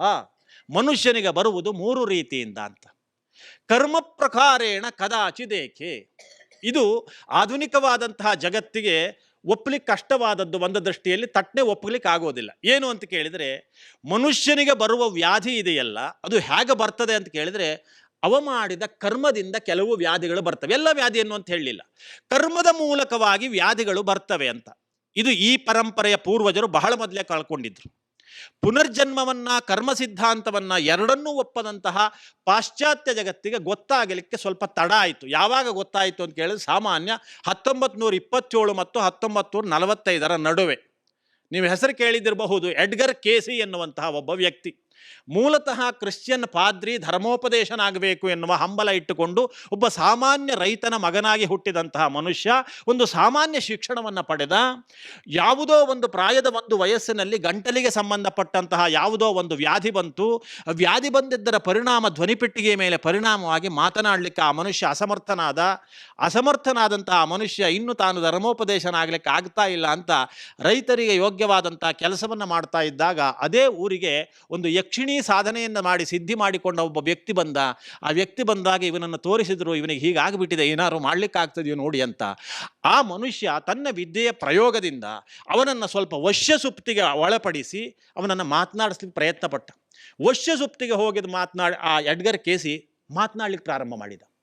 ಯಾವಾಗ ಆ ಪ್ರಯೋಗವನ್ನು ಯಕ್ಷಿಣಿ ಮಾಡುವ ಬಿಟ್ನೋ ಮತ್ತೆ ಯಥಾ ಪ್ರಕಾರಕ್ಕೆ ಬಂದುಬಿಟ್ಟ. ಆ ಯಕ್ಷಿಣಿ ಪ್ರಯೋಗದಲ್ಲಿ ಸಿದ್ಧಾಸ್ತನಾದವನಿಗೆ ಬೇರೆ ಊರಿಗೆ ಹೋಗಬೇಕಾಗಿತ್ತು, ಹೋಗ್ಬಿಟ್ರು. ಆದರೆ ಇದನ್ನು ನೋಡ್ತಾ ಇರುವ ಮತ್ತೊಂದು ಮನುಷ್ಯ, ಚಿಕಿತ್ಸಾಶಾಸ್ತ್ರದಲ್ಲಿ ಸ್ವಲ್ಪ ಅಧ್ಯಯನ ಮಾಡಿದವ, ತಾನು ಇವನ ಮೇಲೆ ಪ್ರಯೋಗ ಮಾಡ್ತೇನೆ ಅಂತ ಆ ಮನುಷ್ಯನಿಗೆ ಚಿಕಿತ್ಸೆ ಮತ್ತು ಸುಷುಪ್ತಿಗೆ ಹೋಗುವ ವ್ಯವಸ್ಥೆ ಮಾಡಿದ. ಆಳವಾದ ನಿದ್ರೆಗೆ ಆ ಮನುಷ್ಯನನ್ನು ತೆಗೆದುಕೊಂಡು ಹೋದಾಗ ಆ ಮನುಷ್ಯನಲ್ಲಿ ಒಂದು ಅದ್ಭುತವಾದ ಪರಿವರ್ತನೆ ಆಗಲಿಕ್ಕೆ ಪ್ರಾರಂಭ ಆಯಿತು. ಏನು ಪರಿವರ್ತನೆ ಅಂತ ಕೇಳಿದರೆ, ಯಾವುದೇ ವೈದ್ಯಕೀಯ ವ್ಯವಸ್ಥೆ ಇಲ್ಲಿಯವರೆಗೆ ಯಾವುದನ್ನು ಇದು ಅಸಂಭವ ಅಂತ ತಿಳಿದುಕೊಂಡಿತ್ತೋ ಅದನ್ನೆಲ್ಲ ಹೇಳಲಿಕ್ಕೆ ಮನುಷ್ಯ ಪ್ರಾರಂಭ ಮಾಡಿದ. ಹೇಗೆ ಹೇಳಲಿಕ್ಕೆ ಪ್ರಾರಂಭ ಮಾಡಿದ ಅಂತ ಕೇಳಿದರೆ, ಯಾವುದೇ ವ್ಯಾಧಿ ಪೀಡಿತರಾದಂತಹ ಮನುಷ್ಯರಿರಬಹುದು, ಅವರಿಗೆ ಈ ಚಿಕಿತ್ಸಾ ವಿಧಾನದಿಂದ ಯಾವ ವ್ಯಾಧಿ ಗುಣಮುಖ ಆಗಲಿಕ್ಕೆ ಸಾಧ್ಯ ಇರಲಿಲ್ವೋ, ಯಾವ ವ್ಯಾಧಿಯಿಂದ ಮುಕ್ತರಾಗ್ತಾ ಇರಲಿಲ್ವೋ ಆ ಮನುಷ್ಯರ ವ್ಯಾಧಿಗೆಲ್ಲ ಚಿಕಿತ್ಸೆಯನ್ನು ಸೂಚಿಸಲಿಕ್ಕೆ ಪ್ರಾರಂಭ ಮಾಡಿದ. ಚಿಕಿತ್ಸೆಯನ್ನು ಸೂಚಿಸಲಿಕ್ಕೆ ಪ್ರಾರಂಭ ಮಾಡುವುದರ ಜೊತೆಗೆ ಅದರ ಕಾರಣದ ಜಿಜ್ಞಾಸೆ ಬಂದಾಗ ಸಹಿತ ಅದಕ್ಕೆ ನೀ ಹಿಂದಿನ ಜನ್ಮದಲ್ಲಿ ಇದಾಗಿದ್ದೆ, ಇದನ್ನು ಮಾಡಿದ್ರಿಂದ ಅದರ ಪರಿಣಾಮ ಈಗ ಅನುಭವಿಸ್ತಾ ಇದ್ದೀಯಾ ಅಂತ ಹೇಳಲಿಕ್ಕೆ ಪ್ರಾರಂಭ ಮಾಡಿದ. ಇದು ಯಾವುದೋ ಕಾಲ್ಪನಿಕ ಕಥೆಯಲ್ಲ, ಜಿಜ್ಞಾಸುಗಳಾದ ತಾವಿದ್ದೀರಿ. ಸ್ವಾಮಿ ಜಗದಾತ್ಮಾನಂದಜಿಯವರು ಬದುಕಲು ಕಲಿಯಿರಿ ಅಂತ ಒಂದು ಪುಸ್ತಕ ಮಾಡಿದ್ದಾರೆ, 2 ವಾಲ್ಯೂಮಿನ ಪುಸ್ತಕ. ಅದರ ಮೊದಲನೇ ಭಾಗದಲ್ಲಿ ಅವರು ಇದನ್ನು ತುಂಬ ಸ್ವಾರಸ್ಯವಾಗಿ ವಿವರಣೆ ಮಾಡಿಕೊಟ್ಟಿದ್ದಾರೆ. ಆ ಮನುಷ್ಯ ಅದಿಷ್ಟು ಅವಧಿಯಲ್ಲಿ ಎಷ್ಟು ಕೇಸುಗಳನ್ನು ಅವ ಸ್ಟಡಿ ಮಾಡಿದ್ದಾನೆ, ಎಷ್ಟು ಕೇಸುಗಳಿಗೆ ಉಪಕಾರ ಮಾಡಿದ್ದಾನೆ ಎನ್ನುವುದನ್ನು ಅಮೆರಿಕಾದ ಒಂದು ಯೂನಿವರ್ಸಿಟಿಯಲ್ಲಿ ಅದನ್ನು ದಾಖಲೆ ಸಹಿತ ಇಟ್ಟಿದ್ದಾರೆ. ಮೊದಲನೇ ಸಾರಿ ಯಾವುದೋ ಹಿಂದಿನ ಜನ್ಮದಲ್ಲಿ ಮಾಡಿದಂತಹ ಕರ್ಮದ ಪರಿಣಾಮ ಒಂದು ಜೀವಿ ಅನುಭವಿಸ್ತದೆ ವ್ಯಾಧಿಯ ಮೂಲಕ ಎನ್ನುವುದು ಪಶ್ಚಿಮ ಜಗತ್ತಿಗೆ ಪರಿಚಯ ಮಾಡಿಸಿದಂತಹ ಒಬ್ಬ ಮನುಷ್ಯ. ಅದನ್ನು ಆಧುನಿಕ ಜಗತ್ತಿಗೆ ಮೊದಲನೇ ಸಾರಿ. ಭಾರತೀಯ ಪರಂಪರೆ ಬಹಳ ಮೊದಲೇ ಗುರುತಿಸಿತ್ತು. ಯಾವುದೋ ಒಂದು ಜನ್ಮಾಂತರದ ಕರ್ಮ ಎನ್ನುವಂತಹದ್ದು ಅದು ಯಾವಾಗಲೂ ಮಾಡಿದ್ದು ನಮಗೆ ಗೊತ್ತಾಗೋದಿಲ್ಲ. ಕರ್ಮ ರಿಟರ್ನ್ಸ್ ಅಂತ ಹೇಳ್ತಾರಲ್ಲ, ಅದು ತಿರುಗಿ ನಮಗೆ ಬರ್ತದೆ ಅಂತ ಅದಕ್ಕೆ ಗೊತ್ತಾಗೋದಿಲ್ಲ. ನಮ್ಮ ಗುರುಗಳು ಒಂದು ತಮಾಷೆ ಹೇಳ್ತಿದ್ರು. ಒಂದು ರಾಜ ಆಸ್ಥಾನಕ್ಕೆ ಬಂದು ಕುಳಿತುಕೊಂಡಾಗ ಬೆಳಗ್ಗೆ ತಕ್ಷಣದಲ್ಲಿ ಅವನ ಮನಸ್ಸಿಗೆ ಏನೋ ಒಂದು ತಮಾಷೆ ಹೊಳಿತು ಅಂತ ಕಂಡಿತ್ತು. ತಮಾಷೆ ಹೊಳೆದಿದ್ದರಿಂದ ಏನು ಮಾಡಿದ ಅಂತ ಕೇಳಿದರೆ, ಪಕ್ಕದಲ್ಲಿ ಮಂತ್ರಿ ಇದ್ನಲ್ಲ, ಮಂತ್ರಿಗೆ ತೆಗೆದು ಒಂದು ಕೆನ್ನೆಗೆ ಹೊಡೆದೇ ಬಿಟ್ನಂತೆ. ರಾಜರು ಹೊಡೆದಿದ್ದರಿಂದ ಕೇಳುವಾಗೂ ಇಲ್ಲ, ಯಾಕೆ ಹೊಡೆದ್ರಿ ಅಂತ. ಏನು ಮಾಡೋದು ಅಂತ ಮಂತ್ರಿ, ರಾಜರು ತಮ್ಮ ಅಧಿಕಾರ ನನ್ನ ಮೇಲೆ ಉಪಯೋಗಿಸಿದ್ದಾರೆ ಅಂತಾದರೆ ನಾನು ಇನ್ನೇನು ಅಧಿಕಾರ ಎಲ್ಲಿ ಉಪಯೋಗಿಸ್ಬೇಕಾಯ್ತು, ನನಗೇನು ಸಣ್ಣವ್ರ ಮೇಲೆ ಅಲ್ವಾ. ಅವ ಪಕ್ಕದಲ್ಲಿದ್ದಂತಹ ಅಧಿಕಾರಿ ಕೆನ್ನೆಗೆ ಹೊಡೆದ. ಪಕ್ಕದಲ್ಲಿರುವ ಅಧಿಕಾರಿ ಕೆನ್ನೆ ತಿನ್ನಲ್ವಾ, ತಿಂದ ತಕ್ಷಣ ಅವನು ಏನು ಯೋಚನೆ ಮಾಡಿದ, ಮಹಾರಾಜರು ಮತ್ತು ಮಂತ್ರಿಗಳು ಇಬ್ಬರು ಸೇರಿ ಏನೋ ಯೋಚನೆ ಮಾಡ್ಕೊಂಡು ಇವತ್ತು ಬಂದಿದ್ದಾರೆ ಅಂತ ಕಾಣ್ತದೆ, ಏನೋ ಆಗೋದಿದೆ ಅಂತ, ಯಾತಕ್ಕೂ ನಮಗೆ ಯಾಕೆ ಇರಲಿ ಅಂತ ಅವನ ಪಕ್ಕದವನಿಗೆ ಕೆನ್ನೆಗೆ ಹೊಡೆದ. ಹೀಗೆ ಕೆನ್ನೆಗೆ ಏಟು ಹೊಡಿತಾನೆ ದಿನ ಕಳೀತು. ದಿನ ಕಳೆದು ರಾತ್ರಿ ಹೊತ್ತಾದ ಮೇಲೆ ಭೋಜನ ಮುಗಿಸಿ ರಾಜ ಮಲಗಲಿಕ್ಕೆ ಅಂತ ಅಂತಃಪುರಕ್ಕೆ ಬಂದಾಗ ಮಹಾರಾಣಿ ಮಹಾರಾಜ್ನಿ ಕೆನ್ನೆಗೆ ಒಂದು ಹೊಡೆದೇ ಬಿಟ್ಲು. ಹೊಡೆದ ತಕ್ಷಣ ತಿರುಗಿ ಹೊಡಿಲಿಕ್ಕೆ ಅಂತ ಮಹಾರಾಜ ಪ್ರಯತ್ನ ಪಟ್ಟಾಗ, ನಾನು ಬೆಳಗಿನಿಂದ ನೋಡ್ತಾ ಇದ್ದೇನೆ, ಯಾರತ್ರ ತಿಂದಿದ್ದೀರೋ ಅವ್ರಿಗೆ ತಿರುಗಿ ಕೊಡುವಾಗಿಲ್ಲ, ಬೇರೆಯವ್ರಿಗೆ ಯಾರಿಗಾರು ಹೊಡೆದ್ರೆ ಅಡ್ಡಿಲ್ಲ, ನಾನು ಬೆಳಗಿನ ನೋಡ್ತಾ ಇದ್ದೇನೆ, ಬೇರೆಯವ್ರಿಗೆ ಯಾರಿಗಾರು ಹೊಡಿಬೇಕು ಅಂತ ಆದರೆ ಯಾರೂ ಅಲ್ಲಿಲ್ಲ. ರಾಜ ಕುಳಿತುಕೊಂಡೇ ಯೋಚನೆ ಮಾಡಿದಂತೆ, ಓಹೋ ಇದು ಈಗ ಅನುಭವಿಸ್ತಾ ಇದ್ದಿದ್ದು ಅಂದರೆ ಪ್ರಾರಂಭ ಮಾಡಿದ್ದು ನಾನೇನೆ ಅಂತ, ಬೆಳಗ್ಗೆ ಅಲ್ವಾ, ಅದು ನಾನೇ ಪ್ರಾರಂಭ ಮಾಡಿದ್ದು, ಅದು ಈಗಲೇ ಬಂತು ಅಂತ. ಭಾರತೀಯ ಪರಂಪರೆಯಲ್ಲೂ ಇದೆ, ಅತ್ಯುತ್ಕಟೈ ಪುಣ್ಯ ಪಾಪೈಹಿ ಇಹೈವ ಫಲಮಶ್ನುತೆ ಅಂತ. ಅತಿ ಉತ್ಕಟವಾದಂತಹ ಪುಣ್ಯ ಪಾಪಗಳು ಅಂತಾದರೆ ಅದರ ಫಲವನ್ನು ಅನುಭವಿಸುವುದು ಅನ್ನಲಿಕ್ಕೆ ಜನ್ಮಾಂತರಗಳೇ ಬೇಕಾಗಿರೋದಿಲ್ಲ, ಅದು ಇಲ್ಲೇ ಅನುಭವಿಸಬೇಕಾಗ್ತದೆ. ಭಾರತೀಯರು ಜೀವನ ಪ್ರವಾಹವನ್ನು ಕರ್ಮ ಪ್ರವಾಹದ ಮೂಲಕವಾಗಿ ಗುರುತಿಸಿ, ಅನಾದಿಯಾದಂತಹ ಕರ್ಮ ಪ್ರವಾಹದಲ್ಲಿ ಪ್ರತಿಜೀವಿಯು ಹರಿದುಕೊಂಡು ಬರೋದರಿಂದ, ಕರ್ಮಶೇಷವನ್ನು ಸಂಸ್ಕಾರ ರೂಪದಲ್ಲಿ ಪ್ರತಿಜೀವಿ ಪಡೆದುಕೊಂಡು ಬರೋದರಿಂದ ಕೆಲವು ವ್ಯಾಧಿಗಳು ಕದಾಚಿತ್ ಕೆಲವು ವ್ಯಾಧಿಗಳು ಕರ್ಮ ಪ್ರಕಾರೇಣ ಭವಂತಿ, ಕರ್ಮದ ಮೂಲಕವಾಗಿ ಬರುತ್ತವೆ ಅಂತ ಹೇಳಿದರು. ಇನ್ನು ಕೆಲವು ವ್ಯಾಧಿಗಳು ದೋಷ ಪ್ರಕಾರೇಣ, ವಾತ ಪಿತ್ತ ಕಫಗಳು ಅಂತ ಕರಿತೀವಲ್ಲ, ಆ 3ರ ಸಂಯೋಗದಿಂದ ಅಥವಾ 3ರ ಸಂಬಂಧಿಯಾಗಿ ಬರುವಂತಹದ್ದು, ಅವುಗಳಲ್ಲಿ ವೈಷಮ್ಯ ಉಂಟಾಗುವುದು. ಇನ್ನು ಕೆಲವು ರೋಗಗಳು ಕರ್ಮದೋಷ ಮತ್ತು ಉಭಯ, ಇದು ಎರಡೂ ಸೇರಿದುದರಿಂದ ಬರುವಂತಹದ್ದು ಅಂತ ಹೇಳಿದರು. ಈ 3 ರೋಗಗಳಿಗೆ ಸಂಬಂಧಪಟ್ಟಂತೆ ಚಿಕಿತ್ಸೆಯನ್ನು, ಪರಿಹಾರವನ್ನು ಗುರುತಿಸುವಾಗಲೂ 3 ರೀತಿಯಲ್ಲೇ ಹೇಳಿಕೊಟ್ಟಿದ್ದಾರೆ. ಆ 3 ರೀತಿಗಳು ಚಿಕಿತ್ಸೆಯಲ್ಲಿ ಯಾವುದು, ಒಂದು ದೈವವ್ಯಪಾಶ್ರಯಂ, ಯುಕ್ತಿವ್ಯಪಾಶ್ರಯಂ, ಸತ್ವಾವಜಯಶ್ಚ ಅಂತ 3 ರೀತಿಯ ಚಿಕಿತ್ಸೆ. ಮೊದಲನೆಯದು ದೈವವ್ಯಪಾಶ್ರಯಂ, ದೈವೀ ಚಿಕಿತ್ಸೆ ಅಂತ ಕರೆದ್ರು. ಆ ದೈವೀ ಚಿಕಿತ್ಸೆ ಅಂತ ಯಾವುದು ಅಂತ ಕೇಳಿದರೆ, ಅದನ್ನು ಗಣನೆ ಮಾಡುವಾಗ ಮಂತ್ರ, ಔಷಧಿ, ಮಣಿ, ಮಂಗಲ, ಬಲಿ, ಉಪಹಾರ, ಹೋಮ, ನಿಯಮ, ಪ್ರಾಯಶ್ಚಿತ್ತ, ಉಪವಾಸ, ಸ್ವಸ್ಥಯನ, ಪ್ರಣಿಪಾತ, ತೀರ್ಥಗಮನಾದಿ ಅಂತ ಹೇಳಿದರು. ಇದಿಷ್ಟು ಯಾವಾಗ ಪ್ರಾಚೀನ ಕರ್ಮದ ದೆಸೆಯಿಂದ ಬಂದ ವ್ಯಾಧಿಯೊಂದು ವೈದ್ಯಕೀಯವಾದಂತಹ ಚಿಕಿತ್ಸಾ ವಿಧಾನದಿಂದ ಪರಿಹಾರವಾಗುವುದಿಲ್ಲ ಅಂತ ಆಗಿರ್ತದೆಯೋ ಆ ಸಂದರ್ಭದಲ್ಲಿ ಇದು ದೋಷದಿಂದ ಬಂದದ್ದಲ್ಲ, ಪ್ರಾಚೀನ ಕರ್ಮದ ದೆಸೆಯಿಂದ ಬಂದದ್ದು ಎನ್ನುವ ಹಿನ್ನೆಲೆಯನ್ನು ಇಟ್ಟುಕೊಂಡು ಇದಕ್ಕೆ ಬೇರೆಯದಾದಂತಹ ಚಿಕಿತ್ಸಾ ಕ್ರಮ ಬೇಕು ಎನ್ನುವ ಕಾರಣಕ್ಕಾಗಿ ಉಪದೇಶ ಮಾಡಿದಂತಹ ವ್ಯವಸ್ಥೆ ಅಂತ ಅರ್ಥ. ಹಾಗಾಗಿ ನಾನು ಆರಂಭದಲ್ಲಿ ಹೇಳಿದೆ ಅಂದರೆ ಡಾಕ್ಟರ್ ಕೈಬಿಟ್ಟು ಕೇಸ್ ನಮ್ಮ ಹತ್ರ ಬರ್ತದೆ ಅಂತ ಆದರೆ ನಮಗದು ಬೇಜಾರು ಅಂತ ಅರ್ಥ ಅಲ್ಲ. ಯಾವುದೇ ಪೂರ್ವಜನ್ಮ ಕೃತಂ ಪಾಪಂ ವ್ಯಾಧಿರೂಪೇಣ ಬಾಧತೆ ತಚ್ಚಾಂತಿ ಔಷಧೈಹಿ, ಮೊದಲನೇ ಪ್ರಯೋಗ ಔಷಧಕ್ಕೆ ಕೊಟ್ಟಿದ್ದಾರೆ. ನೀವು ಡಾಕ್ಟರ್ ಮನೆಗೆ ಹೋಗಿ ಜಾತಕ ತೋರಿಸಿ ಅಂತ ಹೇಳಲಿಲ್ಲ ನಮ್ಮ ಶಾಸ್ತ್ರ, ವೈದ್ಯರ ಹತ್ರ ಹೋಗಬೇಕಾದದ್ದು ಅಂತ. ಅಲ್ಲಿ ಆಗುವುದಿಲ್ಲ ಅಂತಾದರೆ ಮುಂದಿನ ವ್ಯವಸ್ಥೆ ಅದು ಎರಡನೆಯದು ಅಂತ ಅರ್ಥ. ಅಲ್ಲಿ ಈ ಮಂತ್ರಗಳು ಅಂತಿದೆಯಲ್ಲ ಅದು ಒಂದು ಮಂತ್ರಗಳ ಉಪಾಸನೆ ಮೂಲಕವಾಗಿಯೂ ಕರ್ಮ ಪ್ರಕಾರದಿಂದ ಪ್ರಾಚೀನವಾದಂತಹ ಪ್ರಾರಬ್ಧದಿಂದ ಬಂದಿರುವಂತಹ ಚಿಕಿತ್ಸೆಗೆ ಬಗ್ಗದೇ ಇರುವಂತಹ ರೋಗಗಳಿಗೆ ಪರಿಹಾರವನ್ನು ಕಂಡುಕೊಳ್ಳಬಹುದು. ಅಂತಹ ಮಂತ್ರಗಳ ಮೂಲಕವಾಗಿ ಪಡೆದುಕೊಳ್ಳಬಹುದು ಅಂತ ಅವರು ಹಿರಿಯರು ಹೇಳಿದ್ದಾರೆ ಅಂತಾದರೆ ಮಂತ್ರಕ್ಕೆ ಅಂತಹ ಘನತೆ ಅಂತಹ ಸಾಮರ್ಥ್ಯ ಇರಬೇಕು ಅಂತಾಯಿತು. ಹಾಗಾಗಿ ಭಾರತೀಯ ಪರಂಪರೆಯ ಎರಡನೇ ಚಿಂತನೆಯಾದಂತಹ ಮಂತ್ರಗಳ ಕುರಿತು ನಾವು ಯೋಚನೆ ಮಾಡಬೇಕು. ಮಂತ್ರಗಳೆಂದರೆ ಅದು ಋಷಿಗಳು ಕಂಡುಕೊಂಡಂತಹ ಒಂದು ಅಪೂರ್ವವಾದ ಶಬ್ದ ಸಮೂಹ. ಅಲ್ಲಿರುವುದು ಮಾತೆ, ಅಲ್ಲಿರುವುದು ಶಬ್ದಗಳೇ. ಆದರೆ ನಾವು ವ್ಯವಹಾರ ಪ್ರಪಂಚದಲ್ಲಿ ಏನು ಪದಗಳನ್ನು ಬಳಸ್ತಾ ಇದ್ದೇವಲ್ಲ ಅಷ್ಟು ಮಾತ್ರವಲ್ಲ, ಅದಕ್ಕೆ ಮೀರಿರುವಂತಹದ್ದು ಅಂತ ಅರ್ಥ. ಮಾತೆಂದರೆ ನಮ್ಮ ಪಾಲಿಗೆ ಕೇವಲ ಇನ್ನೊಬ್ಬರ ಜೊತೆಗೆ ಸಂವಹನವನ್ನು ನಮ್ಮಲ್ಲಿರುವ ಅಭಿಪ್ರಾಯವನ್ನು ಹಂಚಿಕೊಳ್ಳಿಕ್ಕೆ ಬಳಸುವಂತಹ ಒಂದು ಮಾಧ್ಯಮ ಮಾತ್ರ ಒಂದು ದೃಷ್ಟಿಯಲ್ಲಿ. ಇದಕ್ಕೂ ಮೀರಿ ನಮಗೆ ಭಾಷೆಯ ಬಳಕೆಯೂ ಗೊತ್ತಿಲ್ಲ, ಭಾಷೆಯ ಕುರಿತಾದ ಪರಿಚಯವೂ ನಮಗಿಲ್ಲ. ಇನ್ನೊಂದು ಮುಖದಲ್ಲಿ ನೋಡಿದರೆ ಪ್ರತಿಯೊಬ್ಬರಿಗೂ ಭಾಷೆ ಎನ್ನುವುದು ಅನಾಯಾಸವಾಗಿ ಸುಲಭವಾಗಿ ಸಿಕ್ಕಿರುವುದರಿಂದ ಅದು ಬೇಕಾದಷ್ಟು ಉಪಯೋಗಿಸಿಕೊಳ್ಳಲಿಕ್ಕೆ ನಮಗೆ ಅವಕಾಶ ಇರೋದ್ರಿಂದ ಪ್ರತಿನಿತ್ಯ ಉಪಯೋಗಿಸಿಕೊಳ್ಳಬಹುದು ಎನ್ನುವುದು ಗೊತ್ತೇ ಬಿಟ್ಟರೆ ಅದರ ನಿಜವಾದ ಮಾತಿನ ನಿಜವಾದ ಸಾಮರ್ಥ್ಯ ಏನು ಅದರ ಪರಿವೆಯೂ ನಮಗಿಲ್ಲ. ಹಾಗಾಗಿಯೇ ನಮ್ಮಂಥ ಮಾತುಗಾರರ ಅಥವಾ ನಾವೆಲ್ಲ ವ್ಯವಹಾರ ಪ್ರಪಂಚದಲ್ಲಿ ಏನೆಲ್ಲ ಮಾತನಾಡ್ತೇವೆ ಅವು ಎಲ್ಲವೂ ಶಕ್ತಿ ಸೋರಿ ಹೋಗಿರುವಂತಹ ಪದಗಳ ಸಮೂಹ. ಎಷ್ಟೋ ಸಂದರ್ಭದಲ್ಲಿ ನಮ್ಮ ಮಾತುಗಳು ಪರಿಣಾಮವನ್ನು ಅಥವಾ ಯಾವುದೋ ಒಂದು ಪ್ರಭಾವವನ್ನು ಮೂಡಿಸೋದಿಲ್ಲ ಅಂದ್ರೆ ಅರ್ಥ ಅದು ವಿಪರೀತವಾದಂತಹ ಬಳಕೆಯಿಂದಾಗಿ ನಮ್ಮಲ್ಲಿರುವ ಸಾಮರ್ಥ್ಯವು ಕುಗ್ಗಿರುವ ದೆಸೆಯಿಂದಾಗಿ ಆ ಪದಪ್ರಯೋಗಗಳಿಂದ ಯಾವ ನಿಜವಾದ ಪ್ರಯೋಜನ ಆಗಬೇಕಾಗಿತ್ತು ಅದು ಆಗೋದಿಲ್ಲ. ಮಂತ್ರಗಳೆಂದರೆ ಹಾಗಲ್ಲ. ಅದು ಮಂತ್ರಗಳೆಂದರೆ ಅದೊಂದು ಅಲೌಕಿಕವಾದಂತಹ ಶಕ್ತಿಯನ್ನು ಹೊತ್ತುಕೊಂಡು ಬಂದಿರುವ ಋಷಿಗಳಿಗೆ ಯಾವುದೋ ಒಂದು ಮನೋಭೂಮಿಕೆಯಲ್ಲಿ ತಪಸ್ಸಿನಲ್ಲಿ ಕುಳಿತಿರುವಾಗ ಗೋಚರವಾಗಿರುವಂತಹ ಶಬ್ದ ಸಮೂಹ, ಶಬ್ದ ರಾಶಿಗಳು ಅಂತಲೇ ಅರ್ಥ. ಹಾಗಾಗಿ ಅದು ಆರ್ಷವಾದಂತಹ ಪರಂಪರೆ ಅತ್ಯಂತ ಪ್ರಯತ್ನಪೂರ್ವಕವಾಗಿ. ಹಾಗಾಗಿ ಮಾತನ್ನು ಕುರಿತು ವರ್ಣನೆ ಮಾಡುವ ಒಂದು ಸಾಮಾನ್ಯ ಎಲ್ಲರಿಗೂ ಗೊತ್ತಿರುವಂತಹ ದೇವಿ ಸೂಕ್ತದಲ್ಲಿ ದೇವೀಂ ವಾಚಮಜನಯಂತ ದೇವಾಹ ಮಾತನ್ನು ಕುರಿತು ವರ್ಣನೆ ಮಾಡುವಾಗ ದೇವತೆಗಳು ಇದನ್ನು ಹುಟ್ಟಿಸಿದರು, ಅದಕ್ಕೊಂದು ದೈವಿಕವಾದಂತಹ ಸ್ಪರ್ಶವನ್ನು ಕೊಟ್ಟಿದ್ದು ನಾವು ಮಂತ್ರದಲ್ಲಿ ಕಾಣ್ತೇವೆ. ಅಂತಹ ಮಂತ್ರಗಳು ಅದು ಸಾಮಾನ್ಯ ಶಬ್ದ ಅಲ್ಲ, ಮಹರ್ಷಿಗಳ ಯಾವುದೋ ಒಂದು ಮನೋಭೂಮಿಕೆಯಲ್ಲಿ ಗೋಚರವಾಗುವುದರ ಜೊತೆಯಲ್ಲಿ ಮಹರ್ಷಿಗಳ ನಿರಂತರವಾದಂತಹ ಜಪವೋ ಅನುಷ್ಠಾನವೋ ಅದರ ಹಿನ್ನೆಲೆಯಲ್ಲೂ ಕುಳಿತುಕೊಂಡಿರುವುದರಿಂದ ತನ್ನಲ್ಲಿ ಒಂದು ಅಚಿಂತ್ಯವಾದಂತಹ ಸಾಮರ್ಥ್ಯವನ್ನು ಆ ಶಬ್ದ ಸಮೂಹ ಇಟ್ಟುಕೊಂಡಿದೆ. ಆದ್ದರಿಂದ ಮಂತ್ರಗಳ ಕುರಿತು ವರ್ಣನೆ ಮಾಡುವಾಗ ಶಾಸ್ತ್ರದಲ್ಲಿ ಮಂತ್ರಾಣಾಂ ಅಚಿಂತ್ಯ ಶಕ್ತಿತ ಅಂತ ಒಂದು ಮಾತು ಬರ್ತದೆ. ಮಂತ್ರಗಳಿಗೆ ಒಂದು ಚಿಂತನೆ ಮಾಡಲಿಕ್ಕೆ ನಮಗೆ ಸಾಮರ್ಥ್ಯವೇ ಇಲ್ಲದೆ ಹೋಗುವ ರೀತಿಯಲ್ಲಿ ಅಷ್ಟು ಸಾಮರ್ಥ್ಯ ಅಷ್ಟು ಶಕ್ತಿ ಎನ್ನುವಂತಹದ್ದು ಆ ಮಂತ್ರಗಳಲ್ಲಿ ಇರ್ತದೆ ಅಂತ. ಹಾಗಾಗಿ ಆ ಮಂತ್ರಗಳು ತನ್ನಲ್ಲಿ ಅಂತಹ ಸಾಮರ್ಥ್ಯವನ್ನು ಇಟ್ಟುಕೊಂಡಿವೆ.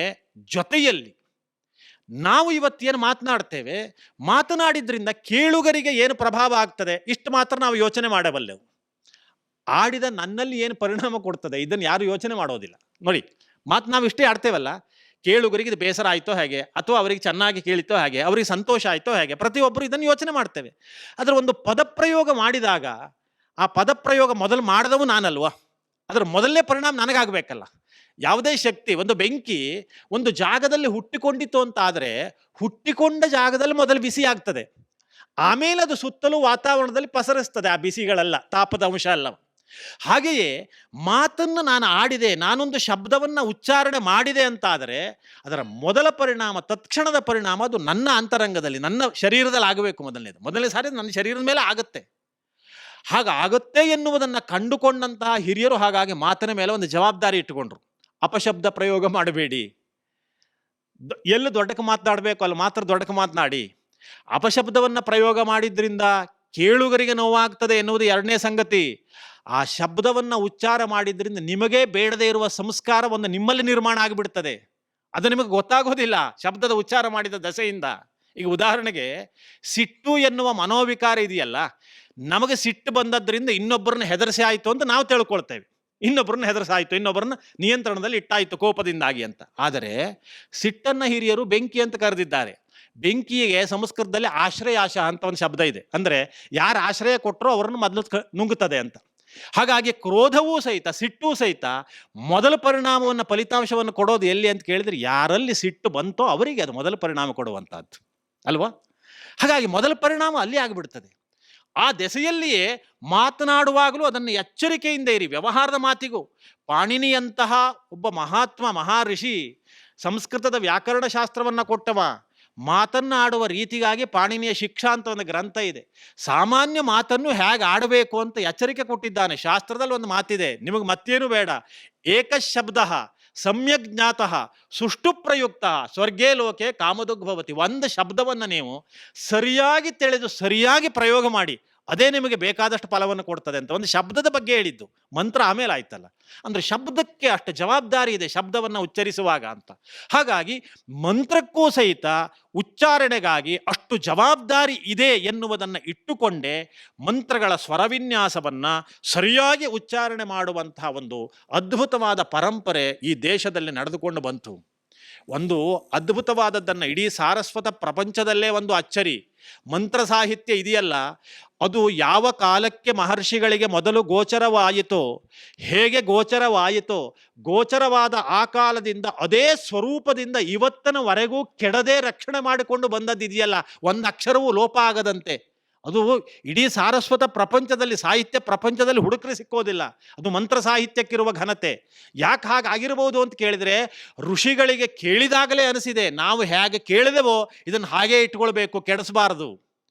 ಇದನ್ನು ಹೀಗೆಯೇ ಮುಂದೆ ಕೊಡಬೇಕು ಅಂತ ಆದರೆ ಮುಂದಿನವರಿಗೆ ಒಂದು ಜವಾಬ್ದಾರಿಯನ್ನು, ಒಂದು ಅಧ್ಯಯನದ ಪರಂಪರೆಯನ್ನು ಹಾಕಿಕೊಡಬೇಕು. ಹಾಗಾಗಿಯೇ ಯಾವುದೇ ಮಂತ್ರವನ್ನು ನೇರವಾಗಿ, ಅದು ವೇದ ಮಂತ್ರ ಇರಬಹುದು, ಮಂತ್ರಶಾಸ್ತ್ರದ ತಾಂತ್ರಿಕ ಮಂತ್ರಗಳಿರ್ಬೋದು, ನಿನಗೆ ಎಷ್ಟು ಚೆನ್ನಾಗಿ ಓದಲಿಕ್ಕೆ ಬರ್ತದೆ ಅಂತಂದರೂ ಸಹಿತ ಪುಸ್ತಕವನ್ನು ನೋಡಿ ನೇರವಾಗಿ ಹೇಳಬಾರ್ದು. ಅದನ್ನು ಗುರುಮುಖವಾಗಿಯೇ ಕಲಿತುಕೊಳ್ಬೇಕು ಅನ್ನುವ ಒಂದು ಸಂಪ್ರದಾಯವಂತು. ಕಾರಣ, ಆ ಸ್ವರವಿನ್ಯಾಸಗಳಿವೆಯಲ್ಲ, ಅವುಗಳನ್ನು ಯಾವುದೇ ವಿಕಾರಕ್ಕೆ ಒಳಗಾಗದೆ ರಕ್ಷಣೆ ಮಾಡಿಕೊಂಡು ಬರಬೇಕು ಅಂತಾದರೆ ಅಂತಹ ಗುರು ಶಿಷ್ಯ ಪರಂಪರೆಯಿಂದ ನಡೆಸಿಕೊಂಡು ಬಂದಾಗ ಮಾತ್ರ ಸಾಧ್ಯ. ಹಾಗಾಗಿ ಅಂತಹ ಸ್ವರವಿನ್ಯಾಸಗಳ ಜೊತೆಯಲ್ಲಿ ಉಚ್ಚಾರಣೆ ಮಾಡಿದಂತಹ ಮಂತ್ರಗಳು ನಮ್ಮ ಒಳಗ ಪರಿಣಾಮವನ್ನು ಕೊಡ್ತವೆ ಎನ್ನುವುದು ಎಷ್ಟು ಸತ್ಯವೋ, ನಮ್ಮ ಬಹಿರಂಗವಾದಂತಹ ಬದುಕಿನಲ್ಲೂ ಪರಿಣಾಮ ಕೊಡ್ತವೆ ಎನ್ನುವುದು ಅಷ್ಟೇ ಸತ್ಯ. ಈ ಹೆಸರನ್ನು ಪದಪ್ರಯೋಗ ಮಾಡಿದರೆ ಅವರ ಓದುಗ ಅಭಿಮಾನಿಗಳೆಲ್ಲ ಈ ಸಭೆಯಲ್ಲಿ ಇದ್ದಾರೆ, ವೈದಿಕನಾಗಿ ಅವರ ಹೆಸರನ್ನು ಪ್ರಯೋಗ ಮಾಡಿದ್ದೇನೆ ಅಂತ ತಪ್ಪು ತಿಳ್ಕೊಳ್ಬೇಡಿ. ನಾನು ತುಂಬ ಅವ್ರ ಲಿಟ್ರೇಚರ್ನ ಓದುತ್ತೇನೆ. ಓಶೋ ರಜನೀಶ್ ಅವರು ಒಂದು ಮಾತನ್ನು ಹೇಳ್ತಾರೆ ಮಂತ್ರಗಳ ಮಹತ್ವವನ್ನು ಹೇಳುವಾಗ. ಅಮೆರಿಕದ ಮತ್ತು ರಷ್ಯಾದ ಇಬ್ಬರು ವಿಜ್ಞಾನಿಗಳು ನೀರಿನ ಮೇಲೆ ಒಂದು ಪ್ರಯೋಗ ನಡೆಸಿದರಂತೆ. ಏನು ಪ್ರಯೋಗ ಅಂತ ಕೇಳಿದರೆ, ನೀರನ್ನು ಎರಡು ವಿಭಿನ್ನ ಸ್ವಭಾವದ ವ್ಯಕ್ತಿಗಳು ತಮ್ಮ ಕೈಯಲ್ಲಿ ಹಿಡಿದುಕೊಂಡ್ರೆ, ಎರಡು ವಿಭಿನ್ನ ಸ್ವಭಾವದವರು, ಒಬ್ಬನು ಸಾಮಾಜಿಕವಾಗಿ ಒಳ್ಳೆವ ಅಂತ ಹೇಳಿದವ, ಒಬ್ಬ ಕೆಟ್ಟವ ಅಂತ ಸಮಾಜದಲ್ಲಿ ಗುರುತಿಸಲ್ಪಟ್ಟವ. ನೀರನ್ನು ಇಬ್ಬರ ಕೈಯಲ್ಲೂ ಹಿಡಿಸಿ ಅದನ್ನು ಪರೀಕ್ಷೆಗೆ ಒಳಪಡಿಸಿದರೆ ರಾಸಾಯನಿಕವಾಗಿ ಇಬ್ಬರ ಕೈಯಲ್ಲಿರುವ ನೀರಿನಲ್ಲಿ ಏನೂ ವ್ಯತ್ಯಾಸವಿಲ್ಲ. ಅದು H2O, ಇದು H2O. ಆದರೆ ಗುಣಾತ್ಮಕವಾಗಿ ಇಬ್ಬರ ಕೈಯಲ್ಲಿರುವ ನೀರಿಗೆ ಒಂದು ವ್ಯತ್ಯಾಸ ಇರ್ತದೆ ಅಂತ.